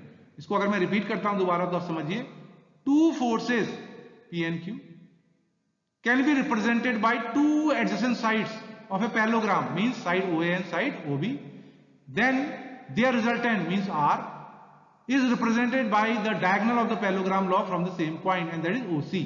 तो OA फोर्स P है, OB फोर्स Q है जो कि पैरेललोग्राम की 2 एडजेसेंट साइड्स हैं। और जब वो पूरा पैरेललोग्राम आपका कंस्ट्रक्ट हो जाएगा तो वो डायगोनल जो कि दोनों फोर्स को उसी पॉइंट पर कट करेगा ऊपर, OC उसके रिजल्टेंट को डिफाइन करेगा by magnitude as well as by direction. तो ये है पैरेललोग्राम लॉ ऑफ फोर्सेस का स्टेटमेंट। अब अगर ये 2 मार्क्स में अगर ये क्वेश्चन पूछता है तो आप स्टेटमेंट लिखकर ये डायग्राम बना के आप उसे प्रेजेंट कर सकते हैं। लेकिन अगर यही प्रश्न 7 नंबर में आपसे पूछा हुआ है, क्योंकि मैंने पहले भी आपको बताया कि पूरा हमारा जो पेपर है दैट इज ऑफ 70 मार्क्स और 5 यूनिट इसके अंदर हैं, तो हर यूनिट से 14 नंबर के क्वेश्चन आ सकते हैं जो कि 2 मार्क्स और 7 मार्क्स में डिवाइड हैं, जो सेक्शन वाइज होते हैं। तो यहां पर अगर ये 7 मार्क्स का क्वेश्चन है तो आपको इसका प्रूफ भी करना पड़ेगा। तो अब जब हम इसको प्रूफ कर रहे हैं, बहुत ध्यान से देखिए, तो ये पैरेललोग्राम हम फिर ड्रॉ यहां पर हम किए हैं OACB, PQ 2 फोर्स है, R इसका रिजल्टेंट। तो इसको प्रूव करने के लिए यहां पर एक कंस्ट्रक्शन हमने किया। आप देखिए C पॉइंट से एक हमने परपेंडिकुलर ड्रॉप किया है इस OA के एक्सटेंशन पर। आपने इस OA लाइन को आगे बढ़ाया और C से क्या डाल दिया, इसमें एक परपेंडिकुलर डाल दिया। ये कंस्ट्रक्शन हमें करना पड़ेगा। अब जब हम ये कंस्ट्रक्शन कर लेंगे और ये जो पॉइंट आएगा, ये पॉइंट आ गया D। अब हमें इस पैरेललोग्राम लॉ को प्रूव करना है, तो हमारा फोकस है ये वाला right angle triangle that is ODC। अगर आप देख पा रहे हैं यहां पर लिखा हुआ है that is this right angle triangle OCD और ODC यू कैन से। तो इस राइट एंगल ट्राइंगल की हम बात कर रहे हैं और इस राइट एंगल ट्राइंगल को अगर आप देखें तो यहां पर हमने लगाया पाइथागोरस थ्योरम। अगर हम पाइथागोरस लगाएंगे इस ODC ट्राइंगल में तो क्या लगेगा Pythagoras, OC square that is equal to OD square plus DC square, OD square plus DC square और CD स्क्वायर। और आप देख पा रहे हैं कि ये जो OC है ये क्या है आपका, ये है R, रिजल्टेंट R, ओके। और OD को अगर हम देखें तो OD के 2 हिस्से हैं, पहला हिस्सा है OA और दूसरा हिस्सा है AD। और OA की अगर बात करें तो OA को हम किससे दिखा सकते हैं, P से। लेकिन अब AD की वैल्यू क्या होगी, A to D क्या वैल्यू रहेगा और C से D का क्या डिस्टेंस रहेगा, अभी हमें मालूम नहीं। तो अब हम क्या कर रहे हैं, अब हम इसी AC को अगर आप फोकस करें, AC को, OB और AC दोनों का लेंथ इक्वल, और दोनों की डायरेक्शन अगर आप देखें हॉरिजॉन्टल से वो थीटा पर है। तो ये जो फोर्स Q है ये OB से तो आप रिप्रेजेंट कर ही रहे हैं, साथ में इसे आप AC से भी रिप्रेजेंट कर सकते हैं। सो इस AC को हम Q से भी दिखा सकते हैं। और इस Q के आप दो कंपोनेंट ले सकते हैं। अगर ये एंगल थीटा है तो बता सकते हैं AD कंपोनेंट क्या होगा। This AD component will be AC cos theta, अगर यहां पर आप देख पा रहे लिखा हुआ है। और आपका ये CD क्या हो जाएगा, ये वर्टिकल जो आपका डिस्टेंस है रेजोल्यूशन के आधार पर, that will B AC sin theta. ठीक है जी। अब पाइथागोरस थ्योरम जो हमने शुरू में लगाई है, OC square is equal to OA plus AD का whole square plus DC square, तो ये सारी वैल्यूज फीड करेंगे। तो OA को हमने रिप्लेस किससे कर दिया, अगर आप देख पा रहे हैं तो यहां पर ये जो OA है, OA को रिप्लेस हमने किया किससे, P से। तो ये आपका OA है जो P से रिप्लेस हुआ है। दूसरा जो टर्म है वो है हमारा, हेलो, हाँ, ये हमने रिप्लेस कर दिया P से। दूसरा टर्म है हमारा AD। अगर आप AD को अगर आप देख पा रहे हैं, AD है हमारा Q cos theta, that is P plus Q cos theta, इसका whole square plus DC square. So what is DC, now that will be Q sin theta, so that is Q sin theta whole square. और आपको मालूम है left side में हमारे पास जो term है वो OC है, और OC का हो जाएगा दैट इज R स्क्वायर। तो हमारे पास अगर आप देखें जो फॉर्म आ चुकी है वो ये फॉर्म आ चुकी है, R square is equal to P plus Q cos theta whole square plus Q sin theta whole square. अब इसको एक्सपेंड करेंगे तो P square plus Q square cos square theta plus 2PQ cos theta, and this is Q square sin square theta. आप देखिए ये जो Q square cos square theta और Q square sin square theta, इसको एक साथ ले लेंगे और Q स्क्वायर कॉमन आएगा तो अंदर आ जाएगा cos square theta plus sin square theta, जो कि 1 होता है। और फाइनली हमारे पास जो इक्वेशन आ जाएगी that will be R square is equal to P square plus 2PQ cos theta plus Q square, because sin square theta plus cos square theta is 1। तो यहां से जो रिजल्टेंट है वो बन जाएगा under root of P square plus 2PQ cos theta plus Q square. तो ये है मैग्नीट्यूड ऑफ रिजल्टेंट। अब हम बात करते हैं डायरेक्शन की, क्योंकि हमें रिजल्टेंट का मैग्नीट्यूड भी बताना है और उसकी डायरेक्शन भी बतानी है। डायरेक्शन का मतलब है here there angle is beta, कि ये जो रिजल्टेंट है ये किसी एक फोर्स से किस डायरेक्शन पे। तो बीटा को निकालने के लिए फिर हम यही ट्रायंगल यूज करेंगे। तो अगर आप इस ट्रायंगल से अगर बताएं व्हाट इज tan बीटा, तो tan beta will B this DC divided by OD, और आपको मालूम है कि DC आपका है Q sin थीटा और OD है आपका OA प्लस AD, जिसको हम P plus Q cos theta लिख सकते हैं। तो beta will be tan inverse of Q sin theta divided by P plus Q cos theta. तो ये है रिजल्टेंट की डायरेक्शन।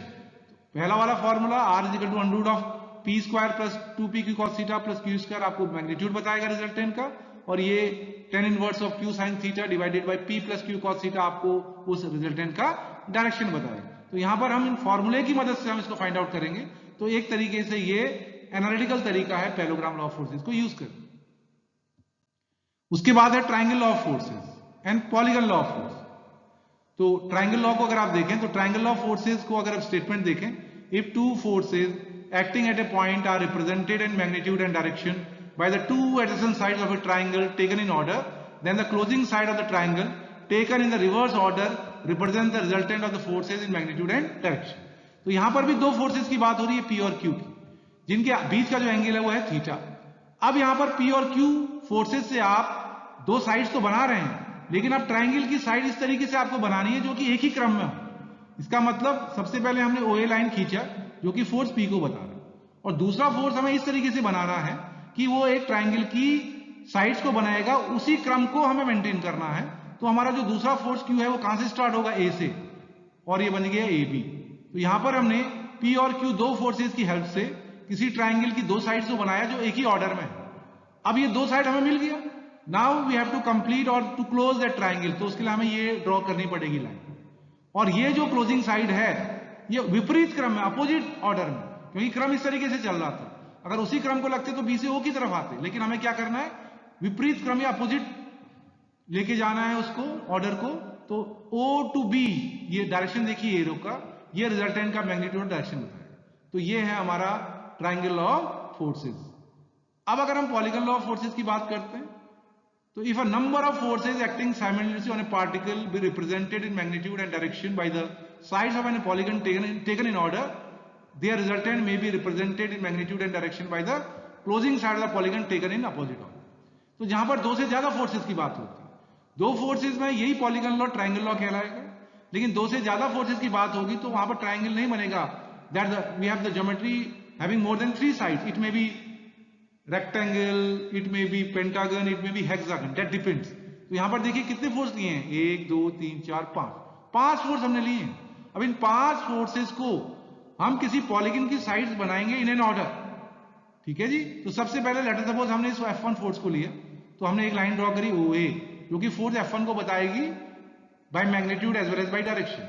अब पॉलीगन की दूसरी साइड बनाएंगे उसी ऑर्डर में, तो A से स्टार्ट करेंगे, दैट इज F2, दूसरा फोर्स आ जाएगा, ये इसका मैग्नीट्यूड डायरेक्शन है. B से स्टार्ट करेंगे तो तीसरा फोर्स F3 आएगा. C से स्टार्ट करेंगे D आएगा, CD दो F3 को दिखाएगा, फिर आएगा DE, that is force F4. तो इस तरीके से आपने इन सारे फोर्सेस को पॉलीगन की साइड्स बनाया इन एन ऑर्डर. इस तरीके से मैग्नीट्यूड डायरेक्शन को आपने वही रखा. अब आप इस पॉलीगन को कर देंगे क्लोज और उस क्लोजिंग साइड का लेंगे अपोजिट ऑर्डर. तो ये जो अपोजिट ऑर्डर है OE, वो क्या बताएगा, वो बताएगा इस फोर्स सिस्टम के रिजल्टेंट को. तो अगर दोबारा हम देखें, if A number of forces acting on A particle represented by the sides of a polygon in an order by magnitude as well as by direction, then the closing side of that polygon opposite in order represent the resultant. तो ये हमारा polygon. Next question है 14 question. अब यहां पर resultant को निकालने का मेथड है रेजोल्यूशन ऑफ फोर्सेस, जो हम यूज करते हैं न्यूमेरिकल में. तो उसको हमें एक्सप्लेन करना है और उससे हम कैसे फाइंड आउट करते हैं.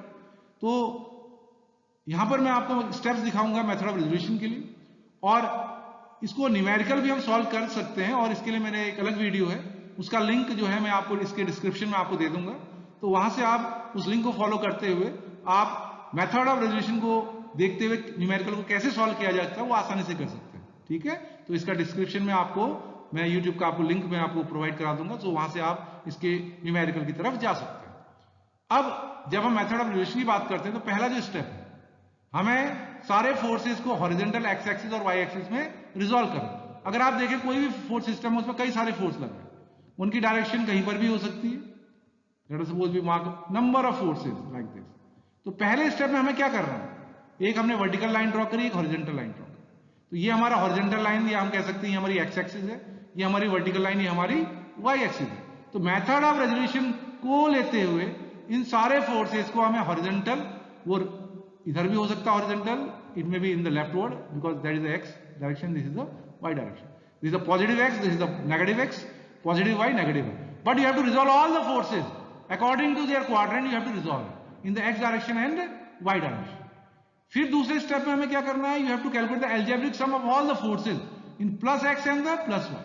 तो हो सकता है कुछ फोर्स प्लस की तरफ आए, कुछ फोर्स नेगेटिव x की तरफ आए. तो आपको इन दोनों को एक ही डायरेक्शन में लेके आना है, जिसको हम क्या बोले, summation fx. This is on the plus x direction. तो अगर कोई नेगेटिव x डायरेक्शन में कोई फोर्स है तो उसको माइनस करके हम उसकी डायरेक्शन को चेंज कर सकते हैं. इसी तरीके से दूसरा समेशन fy जो है, that is the net force along the plus y direction. तो इस पहले स्टेप में हमारे पास फोर्स इन चारों डायरेक्शन में पॉसिबल है, लेकिन दूसरे स्टेप में हमने हॉरिजॉन्टल फोर्सेस को पॉजिटिव x डायरेक्शन में हम लेके आ गए और हम वर्टिकल फोर्सेस को प्लस y डायरेक्शन में लेके आ गए. तो अब हमारे पास केवल दो फोर्स बचे, summation fx and summation f1, और इन दोनों के बीच का एंगल थीटा कितना होगा, 90 डिग्री. तो अब हम रिजल्टेंट का मैग्नीट्यूड निकाल सकते हैं मेथड ऑफ रेजोल्यूशन को यूज करते हुए, और यहां पर अब पैरेललोग्राम हम लगा सकते हैं, क्योंकि अब हमारे पास फोर्सेस की नंबर्स केवल दो है और थीटा क्या है, 90 डिग्री. तो r is equal to under root of summation fx square plus summation fy square, ये आपका मैग्नीट्यूड आ जाएगा. और डायरेक्शन निकालने के लिए द अल्फा, इन दोनों का रिजल्टेंट कुछ इस तरीके से जाएगा, और ये जो डायरेक्शन अल्फा एंगल है, that will be tan inverse of summation fy upon summation fx. और आप देखिए यहां पर मोड साइन हमने यूज किया, इसका मतलब डायरेक्शन निकालने पर आप समेशन fx समेशन fy की पॉजिटिव वैल्यू रखेंगे, भले ही वो नेगेटिव आए, क्योंकि एक्चुअल में उस फोर्स का जो क्वाड्रेंट है वो डिसाइड होगा समेशन fx और समेशन fy के साइन से. ओके. अगर समेशन fx समेशन fy दोनों पॉजिटिव होंगे तो रिजल्टेंट कौन से क्वाड्रेंट में जाएगा, फर्स्ट क्वाड्रेंट में. अगर समेशन fx तो नेगेटिव है, समेशन fy पॉजिटिव है, तो कौन से क्वाड्रेंट में जाएगा रिजल्टेंट, सेकंड में. अगर समेशन fx नेगेटिव है और समेशन fy भी नेगेटिव है तो रिजल्टेंट जाएगा थर्ड क्वाड्रेंट में. अगर समेशन fx पॉजिटिव है, समेशन fy नेगेटिव है, तो फोर्स कहां जाएगा, फोर्थ क्वाड्रेंट. तो r और alpha comes positive because you are using the mode sign here, and here you have to square here. But to sense the correct quadrant of the resultant, you have to check the sign of summation fx and summation fy. Then you have to represent the resultant correctly. अब next question है, what do you understand by the static equilibrium? And you have to write the equations of the coplanar concurrent force system and non-concurrent force system, equations of equilibrium. अब हम अगर static equilibrium की बात कर रहे हैं, when a body that rests under the action of any force system is called the static equilibrium. कहने का मतलब है कि अगर किसी बॉडी पर कई सारे फोर्सेस लग रहे हैं, और इन सारे फोर्सेस की वजह से वो बॉडी किसमें बनी हुई है? रेस्ट में बनी हुई है. So the body is not moving, still we have a lot of forces in that one. तो ये जो कंडीशन है क्या कहलाती है? Static equilibrium. So body that rest under the action of any force system is called the static equilibrium. अब अगर हम ये बॉडी इक्विलिब्रियम में, तो डेफिनेटली ये तभी पॉसिबल है जब इसका रिजल्टेंट क्या होगा? Zero. The net force will be zero. और नेट फोर्स जीरो होने के लिए क्या जरूरी है? नेट हॉरिजॉन्टल फोर्स भी जीरो होना चाहिए और नेट वर्टिकल फोर्स भी जीरो होना चाहिए. तो ये कोप्लेनर कॉन्करेंट फोर्स सिस्टम की इक्वेशंस ऑफ इक्विलिब्रियम है कि net horizontal force is zero, summation F X equal to zero and summation F Y is also zero. लेकिन अगर वो नॉन कॉन्करेंट है, non concurrent means the diagram will be like this. तो पहले भी मैंने आपको बताया कि क्या डिफरेंस है कॉन्करेंट नॉन कॉन्करेंट में. कॉन्करेंट में सारे फोर्सेस की लाइन ऑफ एक्शन का एक कॉमन पॉइंट आपको मिलेगा. तो हमारे पास दो इक्वेशन इक्विलिब्रियम की आएंगी. जब वो नॉन कॉन्करेंट है तब यहां पर रिजल्टेंट को भी जीरो होना है, साथ साथ इन सारे फोर्सेस का मूवमेंट भी किसी पॉइंट के अबाउट जीरो होना चाहिए. तो इस वजह से यहां पर कितनी इक्वेशन है? तीन equation. Net horizontal force zero, net vertical force zero, as well as the net moment about any point is equal to zero. तो कॉन्करेंट सिस्टम के लिए कोप्लेनर में दो इक्वेशन है इक्विलिब्रियम की, summation F X zero, summation F Y zero. अगर वो non concurrent force system है तब हमारे पास तीन इक्वेशन है, net horizontal force zero, net vertical force zero, as well as the net moment is equal to zero. अब जो next question है वो है free body diagram. Free body diagram क्या होता है और उसके कुछ स्टेप्स की यहां पर हम बात करेंगे. So what do you understand by the free body diagram? अब यहां पर फ्री बॉडी डायग्राम जो वर्ड है उसको हमें डिफाइन करेंगे. अ graphical representation of any object which is isolated from any system with all the forces, external force, body weight and the reaction is called the free body diagram. Free body diagram का मतलब आपने किसी body को free कर दिया उसकी surrounding से और उसमें सारे फोर्सेस आपने लगा दिए. सारे फोर्सेस का मतलब एक्सटर्नल फोर्स है, बॉडी का वेट है, रिएक्शंस है. तो इस तरह का जो ग्राफिकल प्रेजेंटेशन किसी भी बॉडी का होता है वो क्या कहलाता है? Free body diagram. अगर यहां पर एक एग्जांपल आपको दिया हुआ है, अब ये जो ब्लॉक है ये किसी सरफेस के ऊपर रखा हुआ, तो इस ब्लॉक को इसकी सराउंडिंग से आप अलग कर दीजिए. अलग कर देंगे तो केवल ब्लॉक ही रहेगा. और जब आपने इसको आइसोलेट कर दिया, फ्री कर दिया इसकी सराउंडिंग से, इस ब्लॉक की सराउंडिंग में ये सरफेस है, इसको आपने अलग कर दिया. ये पहला स्टेप है. Isolate the body to be analysed and draw its diagram. तो हमने इस बॉडी को यहां से आइसोलेट करके इसका डायग्राम बना दिया. अब हमें सारे फोर्सेस को आइडेंटिफाई करना. क्या इस बॉडी के ऊपर कोई एक्सटर्नल फोर्स है? अगर लग रहा है तो उसको लगाइए, नहीं लग रहा है तो आगे बढ़िए. बॉडी वेट वो कहां काम करेगा? वर्टिकली डाउनवर्ड्स के सीजी पे लगेगा. फिर निकालिए सपोर्ट रिएक्शन. रिएक्शन की बात करें तो अब ये बॉडी को आप ऊपर की तरफ धकेल रहे हैं. देखिए एफ अप्लाइड फोर्स ऊपर की तरफ है, तो ये एक्सटर्नल फोर्स की कैटेगरी में आएगा जो आप ऊपर की तरफ इसको फोर्स लगा रहे हैं. ये बॉडी का वेट आ जाएगा. रिएक्शन की बात करें तो एक नॉर्मल रिएक्शन इसको मिलेगा, एक फ्रिक्शन फोर्स अगर है वो इसको डाउनवर्ड मिलेगा. तो हमने बॉडी को इसकी सराउंडिंग से हमने इसको फ्री या आइसोलेट किया. इसके बाद सारे फोर्सेस को आइडेंटिफाई करके अप्लाइड फोर्स है, बॉडी वेट है, रिएक्शन है, फ्रिक्शन फोर्स है, ये सब इसके ऊपर अगर हम लेवल कर देते हैं तो finally that is the free body diagram of this block. तो ये एफबीडी का डेफिनेशन है और ये एग्जांपल से मैंने आपको इसको समझाया.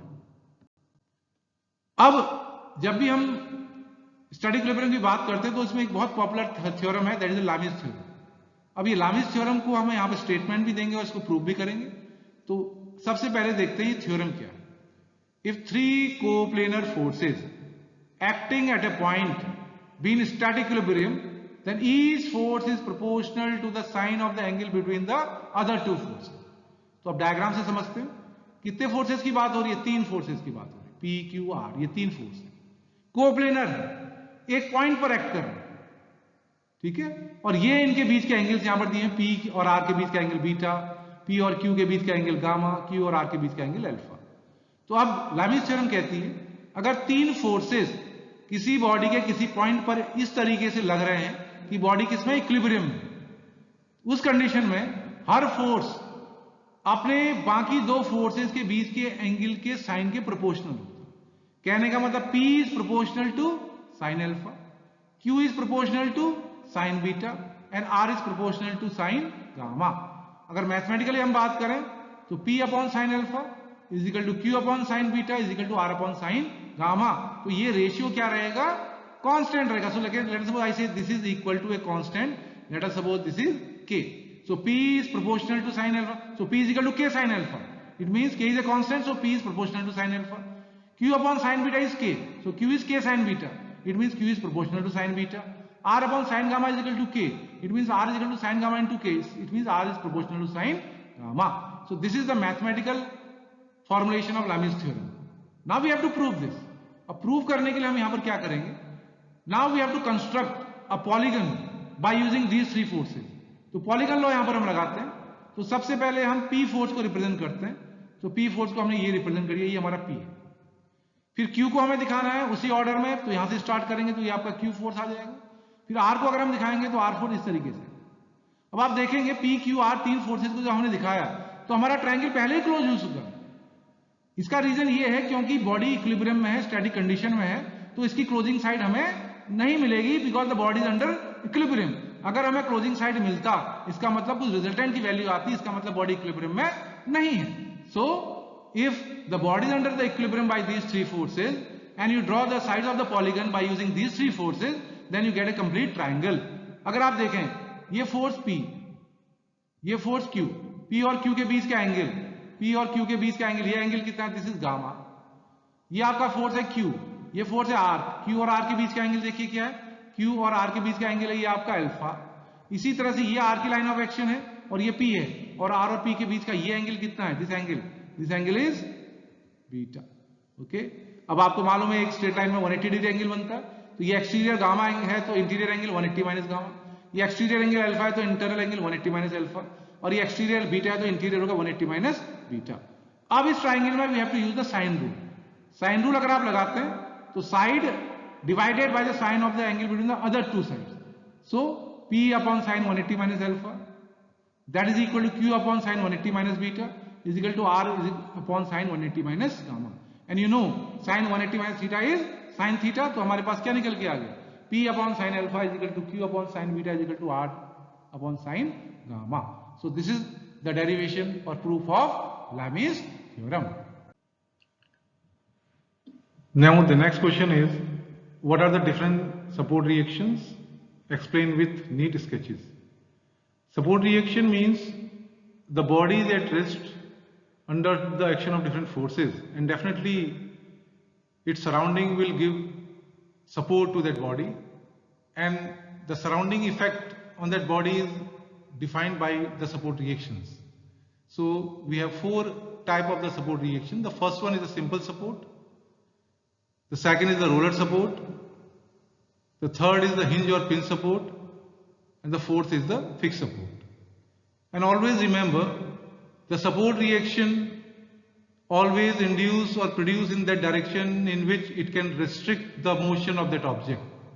So support reactions हमेशा उसी दिशा में आती हैं जहां वो उस बॉडी के मूवमेंट को रोक सकती हैं।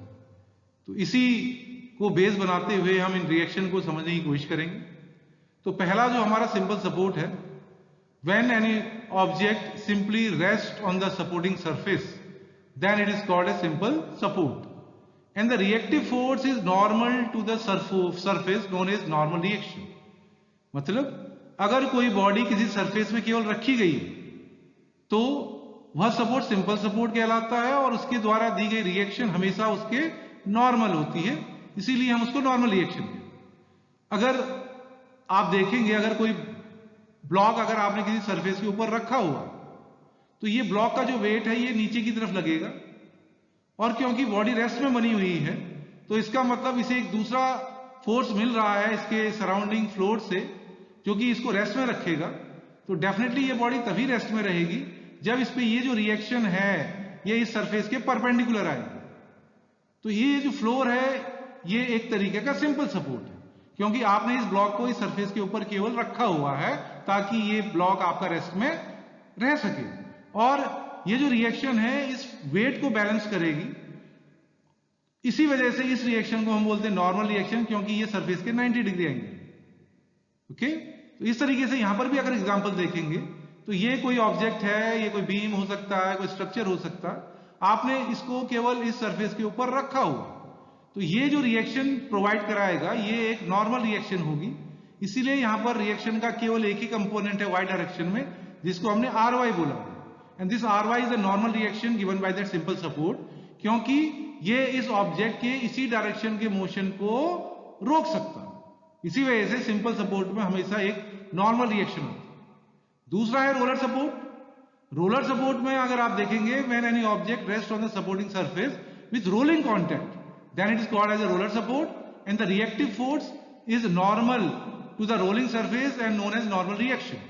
तो अगर यहां पर भी आप देख रहे हैं, यहां पर भी नॉर्मल रिएक्शन है, लेकिन इन दोनों में फर्क क्या है कि यहां पर जो कॉन्टैक्ट है वो रोलिंग टाइप है। ये जो सरफेस है इसका कॉन्टैक्ट है वो रोलिंग टाइप है, रोलर्स हैं, सिलेंडर्स हो सकते हैं, स्फीयर्स हो सकते हैं, तो कॉन्टैक्ट रोलिंग टाइप का, इसलिए रोलर सपोर्ट है। और ये भी जो रिएक्शन है वो सिंपल सपोर्ट की तरह नॉर्मल डायरेक्शन में ही दे सकते हैं, क्योंकि ये इस ऑब्जेक्ट के मोशन को इसी डायरेक्शन में रोक सकते हैं। तो यहां पर भी एक ही रिएक्शन है आर वाई, जो कि नॉर्मल रिएक्शन कहलाता है। तीसरा सपोर्ट है हिंज या पिन सपोर्ट, और इस तरह का सपोर्ट आपने अपने दरवाजों में देखा होगा। दरवाजे जो दीवार से फ्रेम में जुड़े रहते हैं वो हिंज सपोर्ट ही होता है, पिन सपोर्ट होता है, पिन के थ्रू जुड़े रहते हैं। और यहां पर जो सपोर्टिंग सरफेस है वो हिंज या पिन है, जिसको हम हिंज सपोर्ट बोलते हैं। और यहां पर जो रिएक्टिव फोर्स है, we have the horizontal and the vertical component, मतलब रिएक्शन के दो कंपोनेंट। तो आप देखिए यहां पर अगर कोई पिन लगी हुई है, अब यहां पर रोलर नहीं है, देखिए इन दोनों में अगर डिफरेंस करना है तो यहां पर रोलर अगर आपको दिखाई देगा तो रोलर सपोर्ट की कैटेगरी में आएगा। अगर आपको एक वेस्ट सेक्शन दिखाई दे रहा है लेकिन उसके नीचे कोई रोलर नहीं है, तो ये नोटेशन हम जनरली यूज करते हैं हिंज या पिन सपोर्ट के लिए। अगर यहां पर आपने पिन लगाई हुई है और ये जो ऑब्जेक्ट है, ये ऑब्जेक्ट ना तो एक्स डायरेक्शन में जा सकता है ना तो वाई डायरेक्शन में जा सकता है। लेकिन अगर रोलर सपोर्ट की बात करें तो ये रोलर सपोर्ट के थ्रू आप वर्टिकल डायरेक्शन के मूवमेंट को तो रोक पा रहे हैं, लेकिन हॉरिजॉन्टल को नहीं रोक पा रहे। इसलिए केवल एक ही रिएक्शन वर्टिकल डायरेक्शन, क्योंकि रिएक्शन हमेशा उसी डायरेक्शन में आती है जहां पर वो दूसरी बॉडी के मोशन को रोक सकती है। अब यहां पर क्योंकि ये हिंज सपोर्ट या पिन सपोर्ट इसके एक्स और वाई दोनों डायरेक्शन के ट्रांसलेशन को रोक सकता है, इसीलिए आर एक्स रिएक्शन है जो कि एक्स डायरेक्शन के ट्रांसलेशन को रोकेगी, और आर वाई डायरेक्शन वो है जो इसके वर्टिकल डायरेक्शन के ट्रांसलेशन को रोकेगी। इसलिए कहीं पर भी अगर हिंज और पिन सपोर्ट आएगा तो आपको एक हॉरिजॉन्टल रिएक्शन और वर्टिकल रिएक्शन को दिखाना है। It means we have the two reaction, one is horizontal, other is vertical in the case of hinge और पिन सपोर्ट। चौथा है फिक्स सपोर्ट। फिक्स सपोर्ट का मतलब अगर आपने उसको फिक्स कर दिया है उसकी सराउंडिंग से, अगर यहां देख पा रहे हैं, तो इस तरह के सपोर्ट को यहां पर आपने फिक्स कर दिया उसे सरफेस से, फिक्स सपोर्ट कहते हैं। And the reactive force have horizontal and vertical component as well as the additional reactive movement. अब इसको हम समझने की कोशिश करते हैं। तो इस फिक्स सपोर्ट से ना तो ये बॉडी हॉरिजॉन्टल मूव कर पाएगी, हॉरिजॉन्टल का ट्रांसलेशन रोक दिया गया है, ना तो ये बॉडी वर्टिकल में मूव कर पाएगी, वर्टिकल डायरेक्शन का ट्रांसलेशन भी रोक दिया गया। साथ साथ में ये बॉडी अब रोटेट भी नहीं कर सकती, इसका रोटेशन भी रोक दिया गया। तो इसीलिए हॉरिजॉन्टल में ये नहीं मूव कर पा रही है तो हॉरिजॉन्टल रिएक्शन आएगी, वर्टिकल में नहीं मूव कर पा रही है तो वर्टिकल रिएक्शन आएगी, और क्योंकि रोटेट भी नहीं कर पा रहा है तो एक रिएक्टिव मोमेंट भी आएगा। अगर हम हिंज और फिक्स सपोर्ट को कंपेयर करते हैं तो पिन के केस में रोटेशन पॉसिबल है, लेकिन ये दो ट्रांसलेशन पॉसिबल नहीं है। इसलिए केवल दो रिएक्टिव मोमेंट्स आई हैं, रिएक्टिव फोर्सेस आए हैं फोर्सेस के टर्म्स में, लेकिन यहां पर दो रिएक्टिव फोर्सेस तो आएंगे ही एक्स और वाई डायरेक्शन में, क्योंकि रोटेशन भी रुक चुका है। इसलिए तीसरा जो रिएक्शन है वो मोमेंट के फॉर्म में आएगा, जिसको हम रिएक्टिव मोमेंट बोलते हैं। तो ये तीन रिएक्टिव फोर्सेस, दो और एक मोमेंट यहां पर लगेगा। तो ये है डिफरेंट सपोर्ट, उनकी रिएक्शंस। अब नेक्स्ट क्वेश्चन है, what are the different types of the loading and explain with neat sketches. तो लोड कितनी तरीके का होता है उसे डायग्राम से हमें समझाना है। तो फोर्सेस की यहां पर तीन कैटेगरी हमने देख रहे हैं। पहला है पॉइंट और कॉन्सेंट्रेटेड लोड, दूसरा है यूनिफॉर्मली डिस्ट्रीब्यूटेड लोड, और तीसरा है यूनिफॉर्मली वेरिंग लोड। सबसे पहले हम देखते हैं पॉइंट और कॉन्सेंट्रेटेड लोड को। When the applied load is concentrated load at a point then it is called a concentrated load. अगर कोई भी अप्लाइड लोड एक कॉन्सेंट्रेटेड लोड है, इसका मतलब किसी पॉइंट पर ही एक्ट कर रहा है, पॉइंट पर ही कॉन्सेंट्रेट है, तो वो कॉन्सेंट्रेटेड या पॉइंट लोड की कैटेगरी में आएगा, अगर आप देख पा रहे हैं। और पॉइंट लोड प्रैक्टिकली पॉसिबल नहीं है, लेकिन ये एक एजम्पशन के साथ हमें ले सकते हैं। आप इसको ऐसे एज्यूम करें, लेट अस सपोज एक बहुत बड़ा ब्रिज है जिस पर आप खड़े हैं, तो इस ब्रिज के लेंथ के कंपैरिजन में आपका जो भी लोड है वो पॉइंट लोड के तरह लिया जा सकता है, ये एजम्पशन ले सकते हैं, because the occupied length of yours in that particular bridge is very small with comparison to the length of the bridge. तो इस तरह के फोर्सेस जो कि एक बहुत कम स्थान या स्पेस लेते हैं उस पर्टिकुलर स्ट्रक्चर के लेंथ के कंपैरिजन में, तो हम उन लोड को पॉइंट लोड की तरह ट्रीट करते हैं। तो ये एक एजम्पशन के साथ है और वो एक ही पॉइंट पर आप उसको एज्यूम करें। दूसरा जो है वो है यूनिफॉर्मली डिस्ट्रीब्यूटेड लोड। अब लोड एक पॉइंट में न होके एक डिस्टेंस में फैला हुआ है, स्प्रेड आउट है। अगर यहां पर आप देख पा रहे हैं you have the number of arrows with some length, तो ये डिस्ट्रीब्यूटेड लोड है। और एक जो ये एरो डिफाइन करेगा, ये इसकी इंटेंसिटी को डिफाइन करेगा, स्मॉल w। तो small w is known as the load intensity, that is load per unit length. तो अगर आपका लोड एक लेंथ में डिस्ट्रीब्यूट है और वो डिस्ट्रीब्यूशन इस तरीके से है कि उसकी इंटेंसिटी क्या यूनिफॉर्म है, कांस्टेंट है, तो वो किस तरह का लोड कहलाएगा? That is called as UDL। So UDL comes in the category of the distributed load in such a way that its load intensity is uniform in its length। तीसरा जो लोड है वो भी डिस्ट्रीब्यूटेड लोड है, but that is uniformly varying load.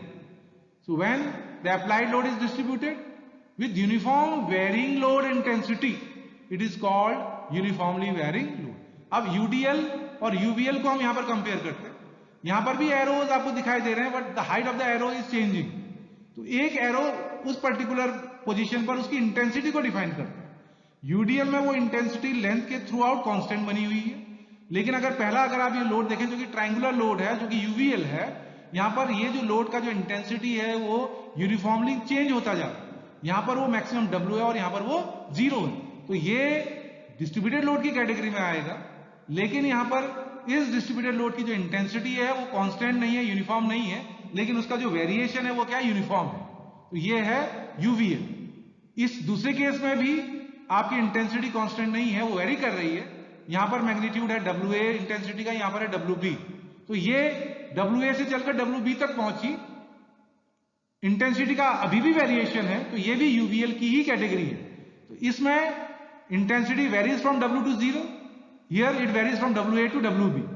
So both comes in the category of the UVL। So this type of the loading of UVL is known as the triangular load and this is known as the trapezoidal load. Okay, so these are the different types of the load. We have point load, UDL और uniformly distributed load, and uniformly varying load. Next is 20 question हमारे पास है, what do you understand bye beam, also give the classification. अब beam को अगर हम देखते हैं, beam एक तरह का सिंपल स्ट्रक्चरल एलिमेंट है जिस पर जो एक्सटर्नल लोड है वो उसकी एक्सिस के perpendicular. So this is the axis of the beam, ये बीम की एक्सिस है, और बीम पर जो लोडिंग हो रही है उसकी एक्सिस के क्या है, perpendicular. So normal loading in the beam is perpendicular to its axis, lateral direction में इसको बोल सकते हैं। और बीम को स्टेशनरी या रेस्ट में लाने के लिए इस पे हम कुछ सपोर्ट्स भी देते हैं, जैसे हमने टाइप्स ऑफ सपोर्ट्स का बात किया। सो दीज सपोर्ट में भी द सिंपल, रोलर, हिंज और फिक्स सपोर्ट, दैट डिपेंड्स। तो ये एक बीम का डेफिनेशन है कि वो एक बेसिक स्मॉलेस्ट स्ट्रक्चरल एलिमेंट है जिसमें जो प्राइमरीली जो लोड लगता है वो लेटरल डायरेक्शन में लगता है, उसके एक्सिस के परपेंडिकुलर लगता है। तो बीम को दो कैटेगरी में रखा गया है, पहला है स्टैटिकली डिटर्मिनेट बीम और दूसरा है स्टैटिकली इनडिटर्मिनेट बीम। अब स्टैटिकली डिटर्मिनेट बीम्स का मतलब ये है, support reaction can be determined by equations of static equilibrium. तो अगर हम उस सपोर्ट रिएक्शन को जो बीम पर लग रही है इक्वेशन ऑफ इक्विलिब्रियम से निकाल सकते हैं। इक्वेशन ऑफ इक्विलिब्रियम हमने पहली स्लाइड्स में भी देखा था। बीम में किस तरह का फोर्स सिस्टम बनेगा, coplanar non concurrent force system. Non concurrent में तीन इक्वेशन हमारे पास होती हैं, net horizontal force 0, net vertical force 0 and net moment about any point and that plane is equal to 0।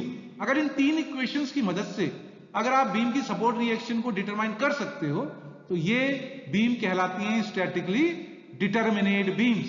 तो आपकी जो सिंपली सपोर्टेड बीम है, ऐसी बीम जिसके एक एंड पे तो लगा है हिंज सपोर्ट और दूसरे एंड पे लगा हुआ है roller support. You can take the example of this.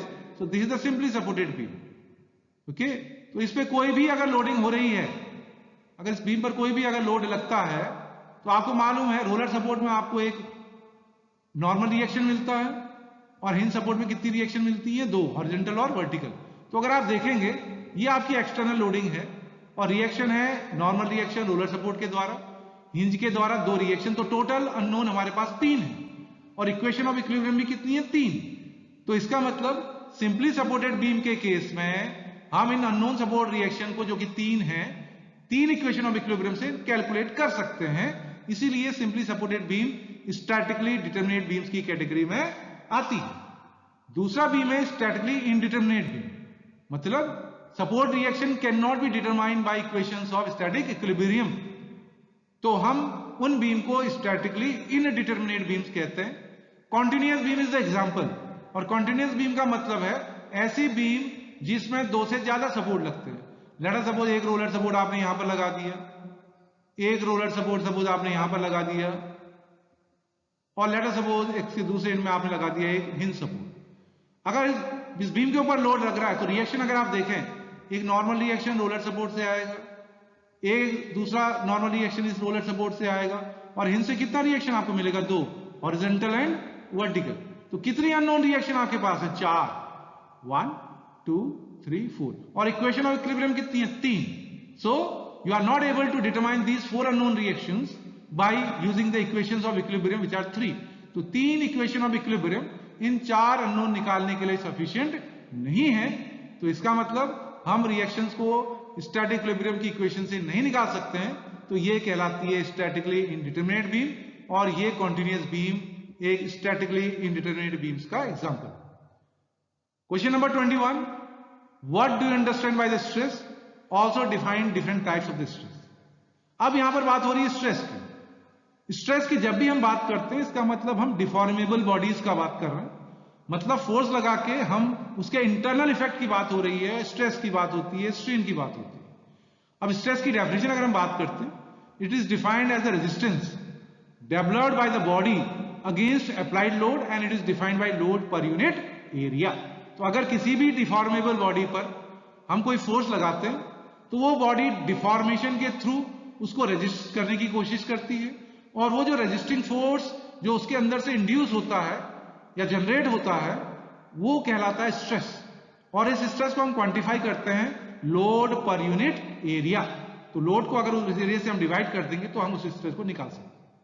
अब टाइप्स ऑफ स्ट्रेस की जब हम बात करते हैं, तो 2 तरह के स्ट्रेस होते हैं, normal stress and shear stress. Shear stress को हम टेंजेंशियल स्ट्रेस भी कहते हैं। तो नॉर्मल स्ट्रेस को अगर हम देखें, तो नॉर्मल स्ट्रेस में जो स्ट्रेस है दैट एक्ट्स परपेंडिकुलर और नॉर्मल टू द एरिया। और ये जो नॉर्मल स्ट्रेस है, इसकी फिर 2 कैटेगरी हैं, टेंसाइल स्ट्रेस और कंप्रेसिव स्ट्रेस। तो इन 2 डायग्राम को अगर आप देख पा रहे हैं, इफ यू सी, ये जो लोडिंग है, this is the area, this is the resisting area, और ये जो एरिया है, ये जो अप्लाइड लोड है, इसके क्या है? परपेंडिकुलर और नॉर्मल। तो इस केस में जो भी स्ट्रेस आएगी, the sigma is actually the notation for the normal stresses. तो this sigma that is equal to, अब ये जो sigma, let us suppose this force is P and this area is A। Okay, तो यहां पर ये जो फोर्स लग रहा है that try to elongate that body, तो ये जो है टेंसाइल स्ट्रेस है, क्योंकि ये जो स्ट्रेस है ये उस बॉडी को खींचने की कोशिश, that is opposite pulls you have, then this tensile stress that is P upon A। तो ये जो टेंसाइल स्ट्रेस है, ये भी नॉर्मल स्ट्रेस की कैटेगरी में आता है। दूसरा कंप्रेसिव। अब यहां पर भी आप लोड लगा रहे हैं, but the load is like this. Again this is the load P, but now that is a compressive loading, it is the area. तो यहां पर ये जो सिग्मा, ये जो नॉर्मल स्ट्रेस होगा, that is a compressive one. So this the initial one, इसको मैं सिग्मा T बोल सकता हूं, that is a tensile normal stress, and this is a compressive normal stress, but the formula is same, again that is force upon area. तो normal stress means the stress is normal to the area, it may be tensile, it may be compressive, that depend on the type of the loading, if it is pulling it or it is pushing it. The second type of the stress, that is the shear stress, and the shear stress is also known as the tangential stress. If you see this diagram, if I draw 3-dimensional view of that particular block, the block is like this.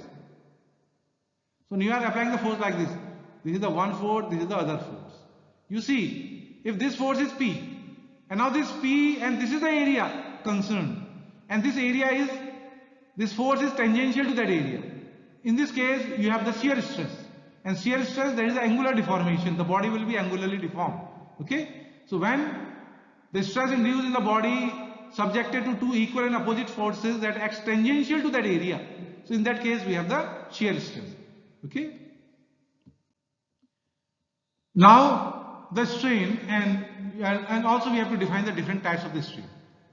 So strain is what? It is defined as a change in dimension to the original dimensions of the specimen due to external loading.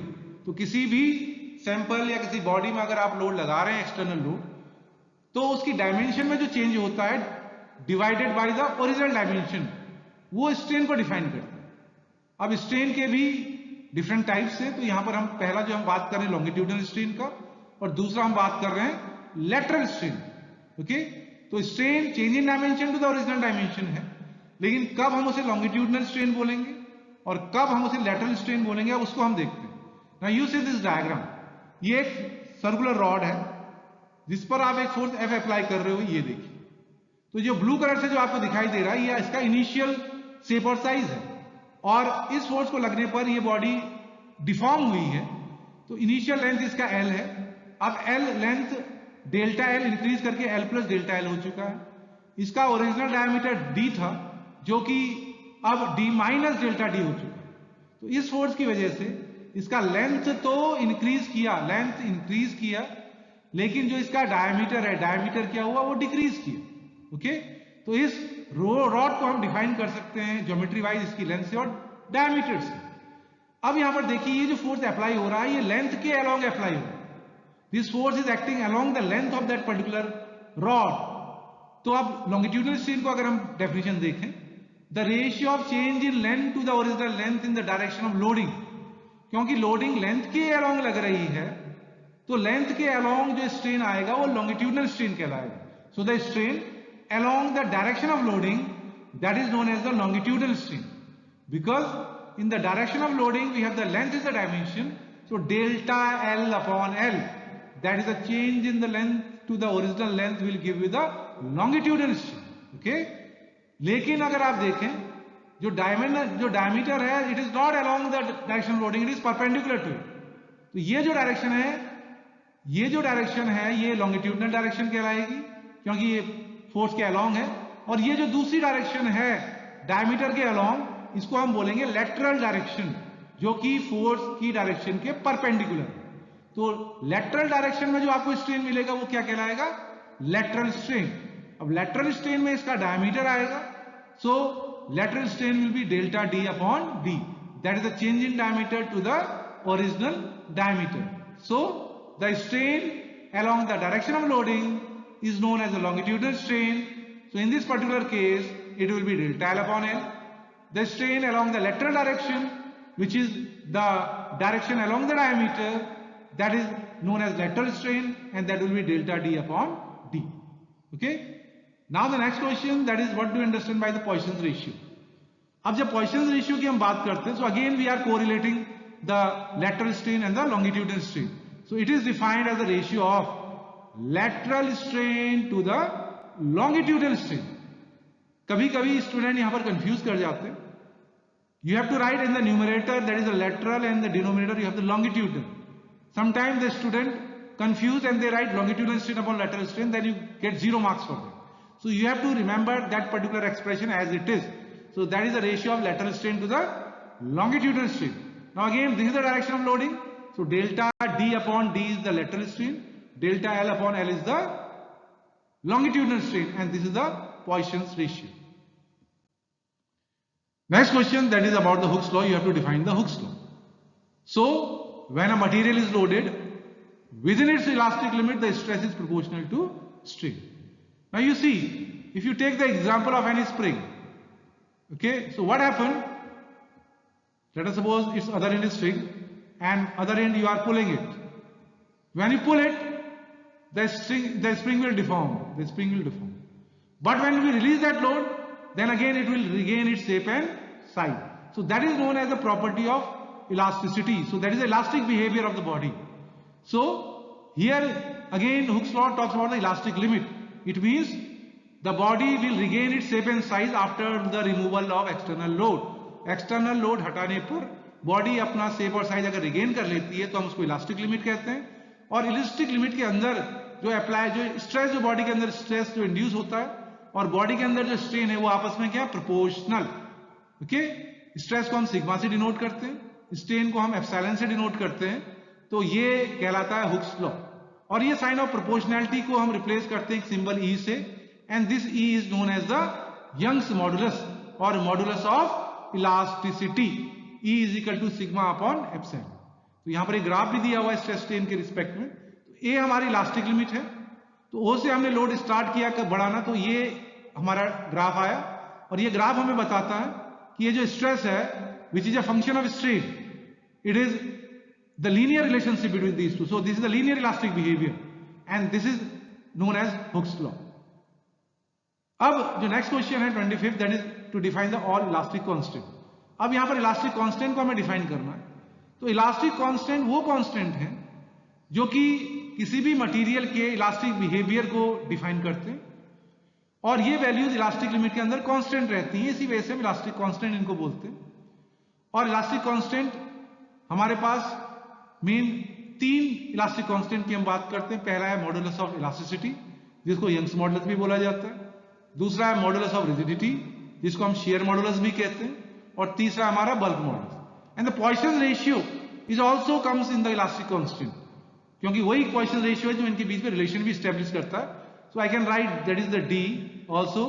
This is the Poisson ratio. In short I am writing that is P R. So you have to add that one also, Poisson ratio. Okay, now what is the modulus of elasticity?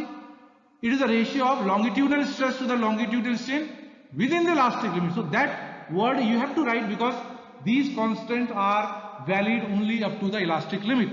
So up to the elastic limit, when you take the ratio of longitudinal stress to the longitudinal strain, then it will the modulus of elasticity. When we talk about the modulus of rigidity, so that is the shear type of the load.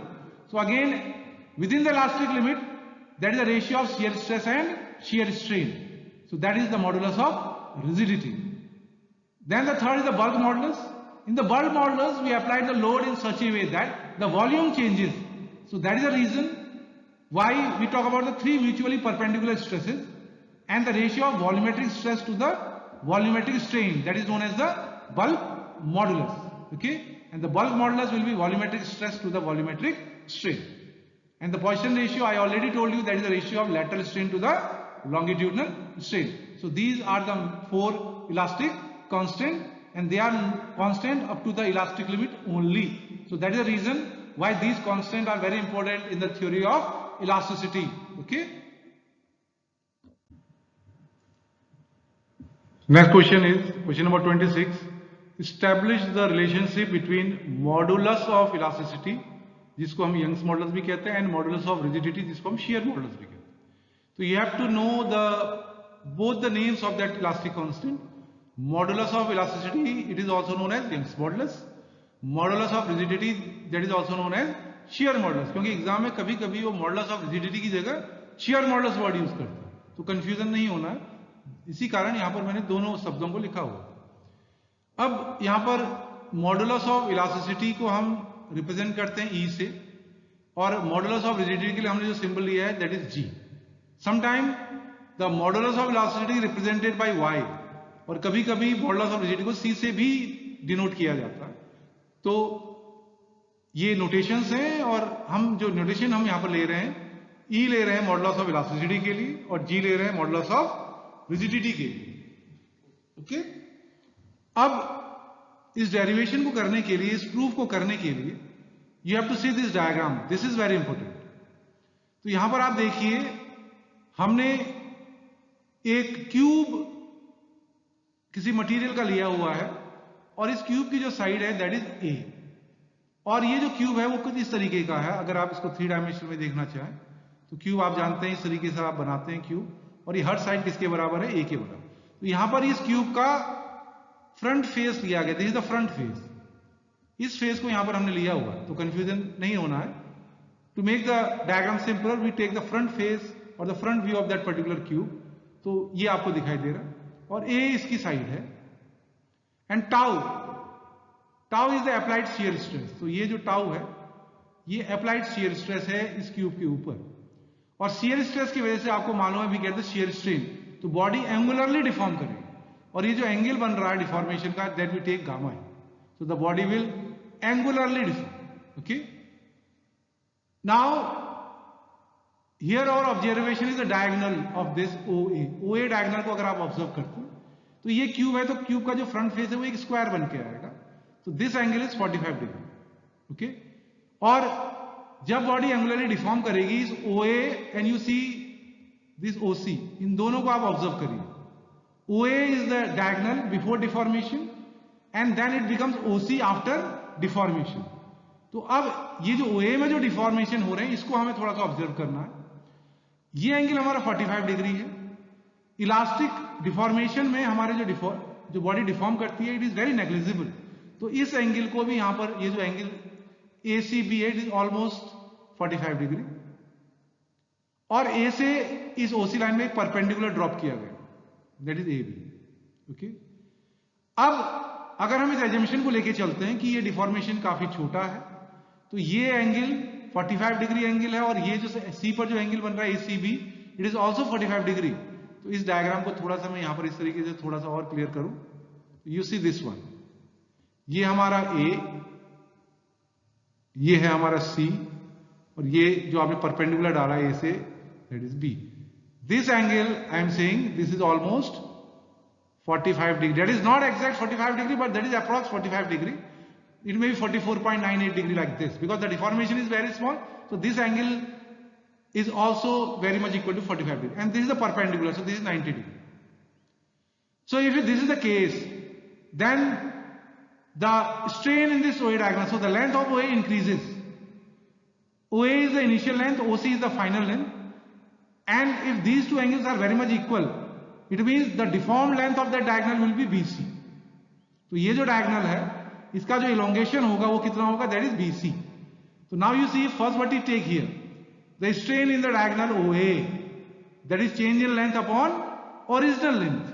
So initial length, that is, if you say we take here, that is BC is the change length, so that is BC, and the original length, that is OA. I think you get that point. OA is the initial diagonal, OC is the final diagonal, and BC is the elongation or change in the length of the diagonal. और strain होता है change in dimension to the original dimension. So we write here BC upon OA. Okay. Now you see that BC, this BC. If you use a trigonometry here, so this BC is equal to AC cos 45. This BC is AC cos 45. That is the simple trigonometry we are using here. तो BC को हमने किससे replace किया? AC cos 45 से. So that is AC cos 45 divided by OA. Now the strain in OA diagonal that will be, अब बहुत ध्यान से देखिए इसको, cos 45. अब ये जो AC है, AC is what? You see again here, that is AC divided by OA. AC divided by OA, and here already we have the cos 45. तो AC को हम क्या लिख सकते हैं? Sorry, OA. OA is the diagonal, so OA will be A under root 2 because the side of the square is A and that is the diagonal of the square, so A root 2. Fine. And this AC. AC we can write A. You see this angle is gamma. So tan gamma will be AC upon A. So AC को हमने किससे replace कर दिया? A tan gamma. Okay. And finally we are getting the strain in this OA diagonal. That is A into gamma cos 45 divided by A under root 2, and that is equal to gamma divided by 2 because cos 45 is 1 by root 2. So the strain in the OA diagonal will be half of the shear strain because gamma is the shear strain. तो एक ही relation हमारे पास निकल के आया और हमें modulus of rigidity की definition से मालूम है ये shear stress और shear strain का रेशियो है. So G is equal to tau upon gamma. तो यहां से गामा को हम tau upon G भी लिख सकते हैं और इस गामा की वैल्यू को हमने गामा को यहां पर हमने रिप्लेस कर दिया इक्वेशन 1 में. तो इक्वेशन 3 हमारे पास बन के आई, that is the strain in the OA diagonal will be tau upon 2G. So that is the first part of the derivation. Now you see अगर आप देख रहे हैं कि OA डायगोनल तो आपका इलोंगेट कर रहा है. Now you see this diagonal, दूसरा डायगोनल क्या हो रहा है, कॉन्ट्रैक्ट हो रहा है. तो you see in the OA diagonal we have the tensile force stress, and in the other diagonal we have the compressive stress, and these are equal to tau. Okay, now we have to use the generalized Hooke's law here.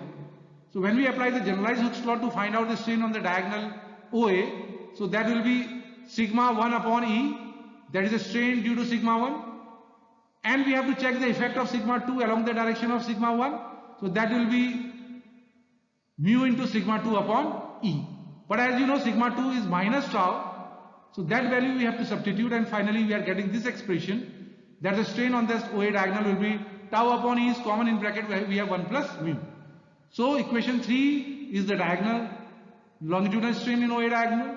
By using the generalized Hooke's law, this is the strain again in the OA diagonal, both are same. Then we have to equate equation 3 and this one, and finally we are getting this relation E is equal to 2G into 1 plus mu. So E is the Young's modulus or modulus of elasticity, G is the modulus of rigidity or shear modulus, and mu is the Poisson's ratio. So this is the way to establish the relationship between E and G. The next is the relationship between the modulus of elasticity and the bulk modulus. Modulus of elasticity, that is E, and the bulk modulus, that is K. Okay. Now here again a cube is considered. In this we have the triaxial stresses, the stresses all the three directions. If I draw a simple diagram like this, so we have the loading along x direction, we have the loading along y direction, we have the loading along the j. So we have the three-dimensional loading in such a way that their stress is same in all the directions, that is sigma, this is sigma, and this is sigma. Okay, so it is three perpendicular, same stresses are applied in that particular cube.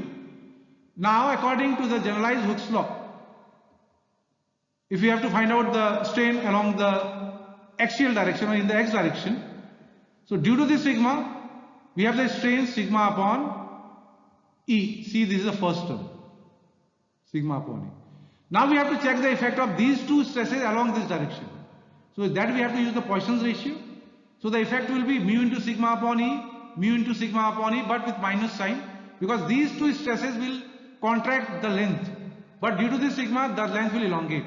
So we have, by using the generalized Hooke's law, we are getting the strain, sorry, I have to rough it first, then you see now the first term, that is sigma upon E, that is the effect of this sigma along the x direction.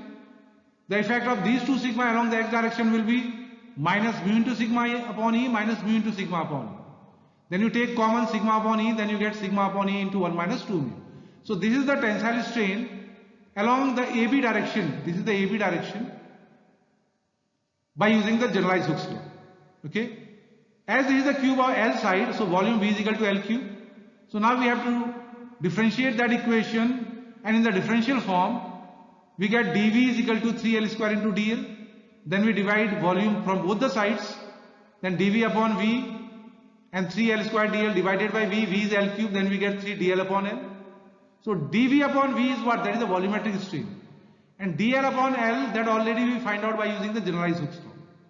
So when we put the value of dl upon L here, then we get this equation.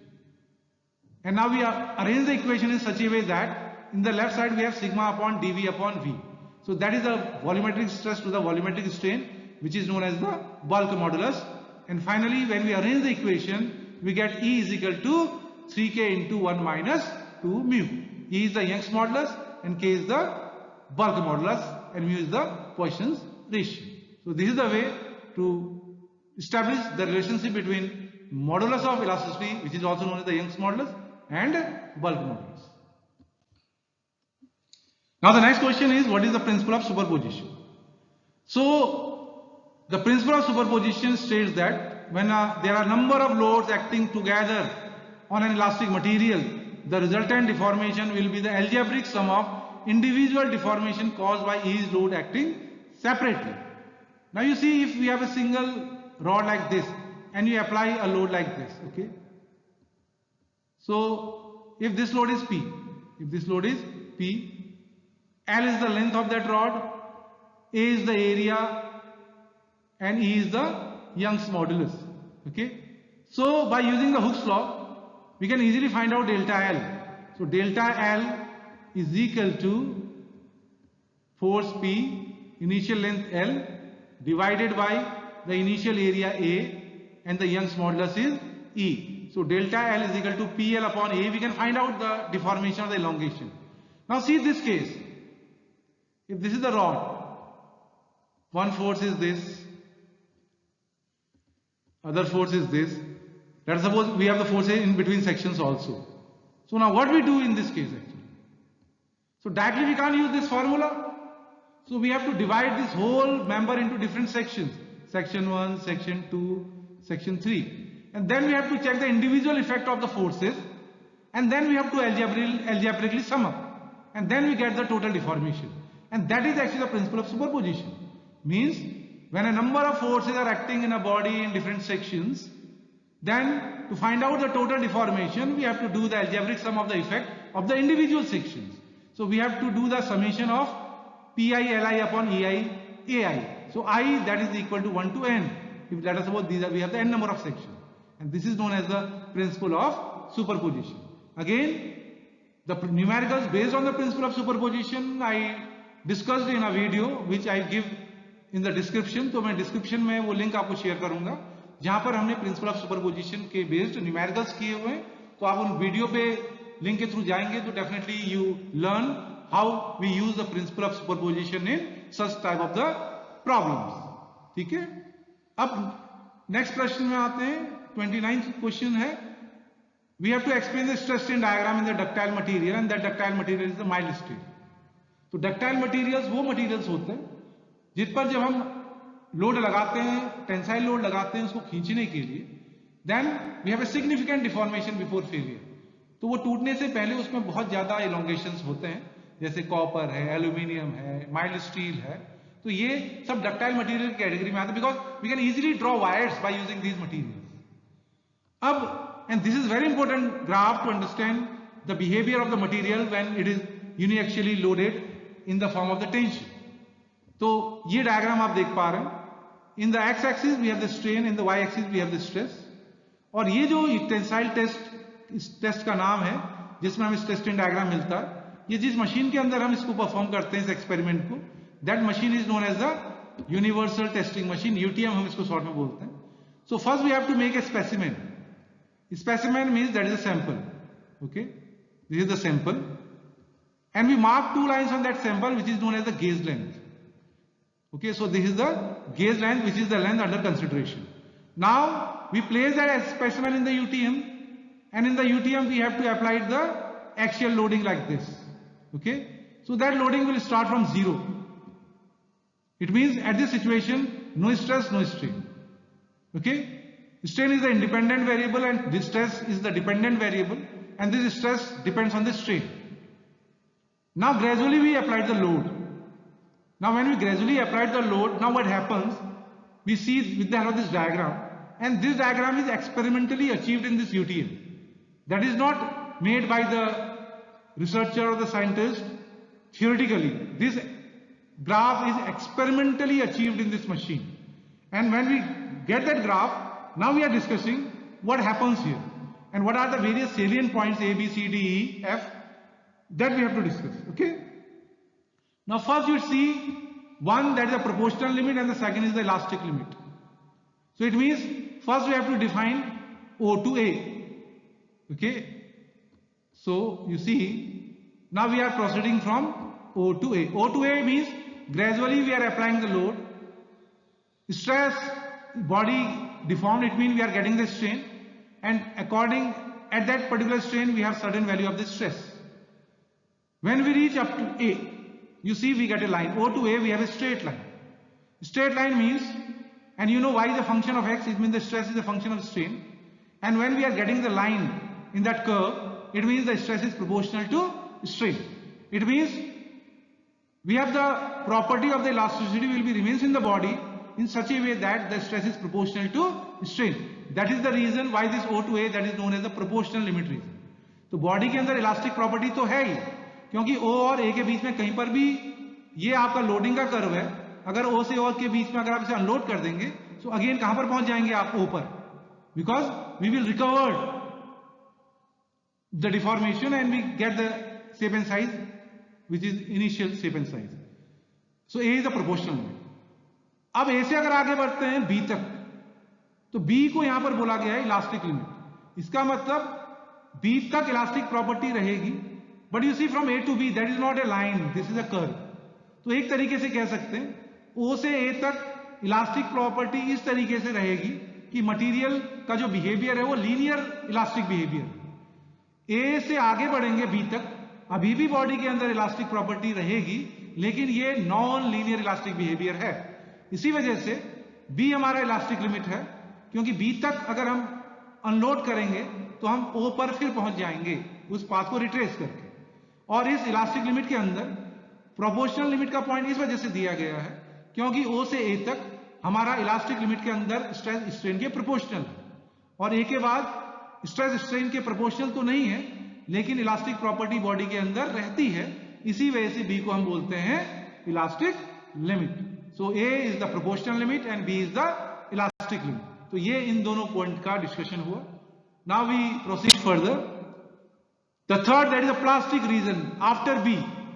अगर B से हम अगर आगे बढ़ने लगेंगे और इस कहीं पर भी अगर आप इसको अनलोड करना आप स्टार्ट करेंगे, तो अब आप इस पाथ को रिट्रेस कर ऊपर नहीं पहुंचेंगे। अब आपका जो लोडिंग कर्व है वो थोड़ा सा ऑफसेट हो जाएगा। So this is the loading curve and beyond B if you release the load then your graph will be like this. So it means we have a permanent set of the deformation in the body because we are not reaching at O, we are some offset value we have. तो ये एक permanent set of deformation है जो unload करने पर body के अंदर रह जाएगा, और B के बाद जो भी डिफॉर्मेशन है उसको हम बोलते हैं plastic deformation. It means up to the elastic limit, up to the elastic limit जो भी डिफॉर्मेशन होगा वो इलास्टिक डिफॉर्मेशन कहलाएगा, और B के आगे जो भी डिफॉर्मेशन है वो सारा का सारा प्लास्टिक डिफॉर्मेशन की रीजन में आएगा। अब B के बाद हमारा प्लास्टिक डिफॉर्मेशन स्टार्ट हुआ, और इसके बाद एक स्पेशल रीजन आता है C to D। C to D that is known as the yielding of the material. एक वर्ड यहां पर हम यूज करते हैं यील्डिंग ऑफ मटीरियल। अब होता क्या है, जब तक बॉडी के अंदर इलास्टिक लिमिट रहता है तब उस मटेरियल के अंदर के मेटल बॉन्ड स्ट्रेच होते हैं, वो टूटते नहीं, वो स्ट्रेच होते हैं, और लोड हटाने पर वो रिकवर कर जाते हैं। लेकिन प्लास्टिक रीजन के अंदर वो मटेरियल के जो बॉन्ड होते हैं, मेटल के जो बॉन्ड होते हैं, टूट जाते हैं। टूटने पर उसमें डिस्लोकेशंस आ जाती हैं, और उस डिस्लोकेशन का मूवमेंट होता है, और जो टूटा हुआ बॉन्ड है उसको डिस्लोकेट करना मेटल बॉन्ड को स्ट्रेच करने के कंपैरिजन में आसान होता है। इसी वजह से हमारा स्ट्रेस तो नहीं बढ़ता, लेकिन बॉडी में हमें बहुत ज्यादा स्ट्रेन मिल जाता है। तो इस प्रोसेस को हम बोलते हैं यील्डिंग। यील्डिंग का मतलब मटेरियल में हमें काफी डिफॉर्मेशन मिला, लेकिन हमें स्ट्रेस को ज्यादा बढ़ाने की जरूरत नहीं पड़ी। और ये जो ग्राफ है, ये जो यील्डिंग प्रोसेस है, ये C से स्टार्ट होता है, तो C को हम बोलते हैं अपर यील्ड पॉइंट। ये खत्म होता है D पर, तो D को हम बोलते हैं लोअर यील्ड पॉइंट। तो D पर आते आते वो सारी जो डिस्लोकेशंस हैं वो इकट्ठा हो जाती है। जब वो सारी डिस्लोकेशंस इकट्ठा हो जाती हैं, तो अब मटेरियल को फिर से डिफॉर्म करने के लिए ज्यादा ताकत की जरूरत पड़ती है, और इसीलिए अब D से E का जो रीजन है इसको हम बोलते हैं स्ट्रेन हार्डनिंग रीजन, क्योंकि स्ट्रेन की वजह से डिस्लोकेशन की पर्टिकुलर लोकेशन पे जो डिस्लोकेशन जो इकट्ठा हो चुका, पाइलअप हो चुका है ग्रेन बाउंड्रीज के अंदर, अब उसकी वजह से उसकी हार्डनेस इतनी बढ़ चुकी है कि उसको डिफॉर्म करने के लिए हमें और ज्यादा ताकत लगाने की जरूरत पड़ती है। तो इसीलिए अब हमारा ग्राफ फिर ऊपर की तरफ बढ़ता है। तो D से E तक का जो रीजन है वो स्ट्रेन हार्डनिंग का रीजन है, क्योंकि डिस्लोकेशंस ग्रेन बाउंड्रीज में आके अब इकट्ठा हो चुकी हैं। अब उसको फर्दर डिफॉर्म करने के लिए हमें ज्यादा ताकत की जरूरत पड़ती है, तो स्ट्रेंथ उसकी बढ़ चुकी है। अब धीरे धीरे हम पहुंचते हैं D से E की तरफ, और E हमारा मैक्सिमम पॉइंट है, अल्टीमेट पॉइंट, और इसको हम यहां पर जो स्ट्रेस है उसको बोलते हैं अल्टीमेट स्ट्रेस पॉइंट। लेकिन E तक पहुंचने पर अब मटेरियल का जो क्रॉस सेक्शन है वो बहुत कम हो चुका है, और ये जो आगे आने वाली जो डिफॉर्मेशन है E से F तक, इस डिफॉर्मेशन के अंदर एक फिनोमिना होता है जिसको हम बोलते हैं necking. You see the cross section now reduce very rapidly so that the material becomes very weak and finally that will break at F। तो ई पर मैक्सिमम पॉइंट उसने अचीव कर लिया, उसके बाद ई से अब क्रैक होना स्टार्ट करता है, और जैसे ही क्रैक का इनिशिएशन होता है मटेरियल काफी वीक हो जाता है, क्योंकि नेकिंग तो होनी ही है, एरिया तो कम होना ही है, और क्रैक की वजह से स्ट्रेस भी कॉन्सेंट्रेट हो जाती है। जैसे आपको मालूम है अगर कोई चीज आपसे नहीं टूट रही है और हल्का सा उस पर आप क्रैक कर देते हैं तो उसको तोड़ना आसान हो जाता है, क्योंकि क्रैक आते ही सारी की सारी स्ट्रेस उस क्रैक पर कॉन्सेंट्रेट हो जाती है और फाइनली मटेरियल एफ पर आकर टूट जाता है। तो F is known as the breaking point, fracture point और फेलियर पॉइंट। तो इस तरीके से हमारा ग्राफ ओ से स्टार्ट होकर एफ तक पहुंचता है। तो सबसे पहले अगर मैं यहां पर रिपीट करूं इस सिंगल डायग्राम में, तो आप देखेंगे वो हमारा इनिशियल पॉइंट है जहां पर स्ट्रेस एंड स्ट्रेन है। ग्रेजुअली लोड बढ़ा, सबसे पहले ए तक पहुंचे, इलास्टिक प्रॉपर्टी बॉडी के अंदर है, स्ट्रेस स्ट्रेन के प्रोपोर्शनल है, ए प्रोपोर्शनल लिमिट। ए के बाद बी तक बढ़े, लेकिन ए से बी तक हमारा कर्व है, तो स्ट्रेस तो इलास्टिसिटी तो बॉडी के अंदर है लेकिन स्ट्रेस स्ट्रेन के प्रोपोर्शनल नहीं है। इसका मतलब बी तक हमारा डिफॉर्मेशन इलास्टिक डिफॉर्मेशन है। बी के बाद हम प्लास्टिक रीजन में आते हैं जो कि परमानेंट डिफॉर्मेशन है। इसका मतलब डिस्लोकेशंस बन चुकी हैं, मटेरियल के बॉन्ड टूट चुके हैं और डिस्लोकेशन मूव कर रही है। अब डिस्लोकेशन जब मूव करती है तो हमें स्ट्रेस को ज्यादा बढ़ाने की जरूरत नहीं पड़ती, इसलिए हमारा यील्डिंग होता है। सी से स्टार्ट होता है अपर यील्ड पॉइंट, डी पर खत्म होता है लोअर यील्ड पॉइंट। अब डी पर आते आते सारी डिस्लोकेशंस पाइल्स अप हो जाती हैं ग्रेन बाउंड्री में। अब मटेरियल को तोड़ने के लिए ज्यादा ताकत की जरूरत पड़ने लगती है, इसी वजह से डी से ई तक का रीजन कहलाता है स्ट्रेन हार्डनिंग का रीजन। और फाइनली ई पर आकर हम मैक्सिमम पर पहुंचते हैं और उसके बाद क्रैक का इनिशिएशन होता है, मटेरियल की नेक बनने लगती है, एरिया बहुत कम होने लगता है और फाइनली मटेरियल एफ पर आकर टूट जाता है, फेल हो जाता है। So F is the failure point. So this is all about the stress strain diagram of the mild steel. तो ये हमारा स्ट्रेस स्ट्रेन डायग्राम है माइल्ड स्टील का, जो कि एक डक्टाइल मटेरियल। अब क्वेश्चन नंबर 30 पे वो हम बात कर रहे हैं, explain the stress strain diagram for brittle material. अब ब्रिटल मटेरियल वो मटेरियल्स होते हैं जिस पर आप लोड लगाओगे और वो बिना यील्डिंग के टूट जाएंगे। इसका मतलब we are not getting any significant deformation, negligible deformation, and these type of the failure are very dangerous because they will not, there is no alarming signal, because in the ductile material में तो आपको चीज खिंचती हुई दिखाई देगी, अब आपको पता लग जाएगी टूटने वाली। लेकिन ब्रिटल मटेरियल में क्योंकि इलोंगेशन बिल्कुल न के बराबर है, तो और वो सीधा टूट ही जाना, जैसे आपका ब्रिक है, ईंट है, जैसे आपका ग्लास है, तो वो इलोंगेट नहीं होगा, टूट जाएगा। तो ये जो फेलियर है बहुत क्रिटिकल है, बहुत डेंजरस होता है। तो अगर आप यहाँ पर डायग्राम में देखें, कास्ट आयरन एक ब्रिटल मटेरियल है, तो यहाँ पर ये आपका जो इलास्टिक रीजन आपको दिखाई दे रहा है बहुत कम रहता है और फाइनली मटेरियल में कोई भी यील्डिंग नहीं होनी है, तो सीधा मटेरियल यहाँ पर आके क्या हो जाता है, ब्रेक। तो ब्रिटल और डक्टाइल मटेरियल को हम जो कंपेयर करते हैं, that's the basis on the yielding. Ductile material में यील्डिंग होती है लेकिन ब्रिटल मटेरियल्स में कोई भी यील्डिंग नहीं होती है, थोड़ा इलास्टिक बिहेवियर दिखाने के बाद मटेरियल टूट जाता है। सो this is the stress strain diagram of brittle material, or that is of the cast iron. Now the last question of unit 1, that is the factor of safety. Factor of safety is what? It is defined as the ratio of maximum allowable stress to working or design stress. अब आपको मालूम है जब हम factor of safety की अगर बात कर रहे हैं तो एक तरीके से हम उसकी रिजर्व स्ट्रेंथ की बात कर रहे हैं। तो आप देखिए, एक है मैक्सिमम अलाउबल स्ट्रेस जो कि मटेरियल दे सकता है, लेकिन हमारी जो वर्किंग और डिजाइन स्ट्रेस होती है वो हमेशा मैक्सिमम अलाउबल से कम रहती है। जैसे आपको मालूम है, जैसे आप अपनी गाड़ी में रिजर्व लगाते हैं, अगर उसका टैंक भरा हुआ है लेकिन अगर आपने रिजर्व लगाया है तो आप उसको मैक्सिमम पूरा खर्च नहीं करना चाहते और आप चाहते हैं कि जब उसमें थोड़ा बहुत डीजल पेट्रोल अगर रह जाए तो आपको एक अलार्मिंग सिग्नल मिल जाए। इन द सेम मैनर यहां पर भी फैक्टर ऑफ सेफ्टी की अगर हम बात कर रहे हैं तो हम एक तरीके से मटेरियल की रिजर्व स्ट्रेंथ की बात कर रहे हैं। तो जो मैक्सिमम अलाउबल स्ट्रेस वो दे सकती है बॉडी, वो ना लेते हुए हम वर्किंग और डिजाइन स्ट्रेस को लेकर हम डिजाइन करते हैं, और working stress maximum allowable stress से कितना कम है, that is known as the factor of safety. तो अगर यहां पर मैं फैक्टर ऑफ सेफ्टी का अगर फॉर्मूला लिखता हूं तो फैक्टर ऑफ सेफ्टी को मैं शॉर्ट में लिख सकता हूं, that is FOS, and that is equal to the maximum allowable stress. So I write that is sigma max. इसको मैं सिग्मा मैक्स लिख सकता हूं, ये मटेरियल की मैक्सिमम अलाउबल स्ट्रेस है जो मटेरियल दे सकता है, divided by next I am writing sigma D. Sigma D means the design stress, और you can say that is the working stress जिसको लेके आप डिजाइन करते हैं। तो अब आप ये लेके चलो, अगर आपका मैक्सिमम स्ट्रेस जो उस मटेरियल का है और आपने उसी को लेके डिजाइन कर दिया तो ये दोनों वैल्यू क्या हो जाएंगी, 1। तो फैक्टर ऑफ सेफ्टी कितना हो गया, 1। इसका मतलब आपने कोई भी रिजर्व स्ट्रेंथ नहीं ली।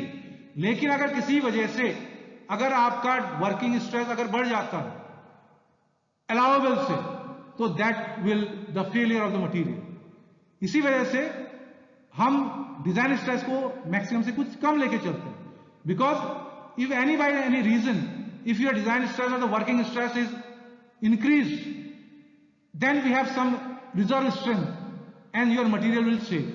और ये फैक्टर ऑफ सेफ्टी का जो वैल्यू है वो डिपेंड करता है, let us suppose the factor of safety is 2, तो what is the meaning of that, कि आपका जो वर्किंग स्ट्रेस है वो मैक्सिमम का हाफ है, और ये फैक्टर ऑफ सेफ्टी 1.1 होगा, 1.2 होगा, 1.5 होगा, 2 होगा।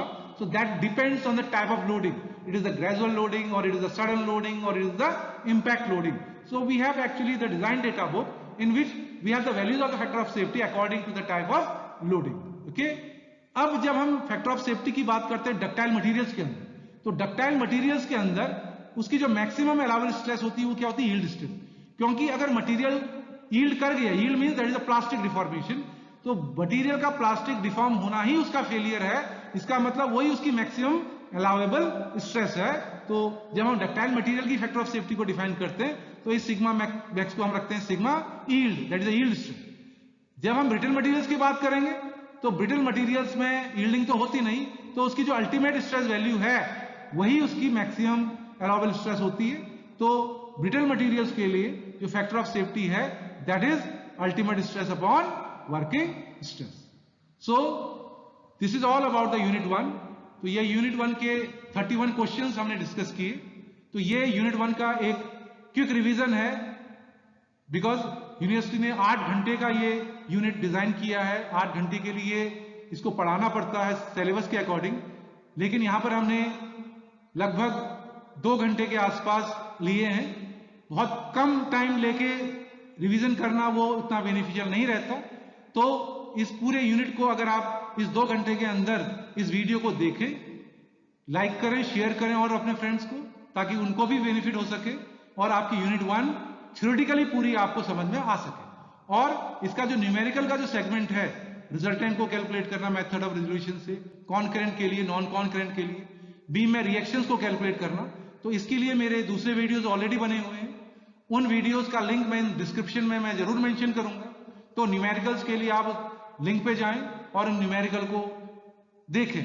और कोई भी आपका फीडबैक है तो कमेंट बॉक्स में जाके यू डेफिनेटली कमेंट, और आपको क्या जानना है, पूछना है इस सब्जेक्ट के रिगार्ड में, और जरूर सब्सक्राइब करें, क्योंकि इसी तरीके से हम यूनिट 2, यूनिट 3, यूनिट 4 और यूनिट 5 का भी रिवीजन करेंगे। और मेरे को पूरा होप है कि इन वीडियोस को देखकर आपके अंदर एक कॉन्फिडेंस आएगा और आप अपने यूनिवर्सिटी एग्जाम में बेहतर कर सकेंगे। So all the best for your coming university examination, and this is all about the unit 1 of fundamental of mechanical engineering. Thank you.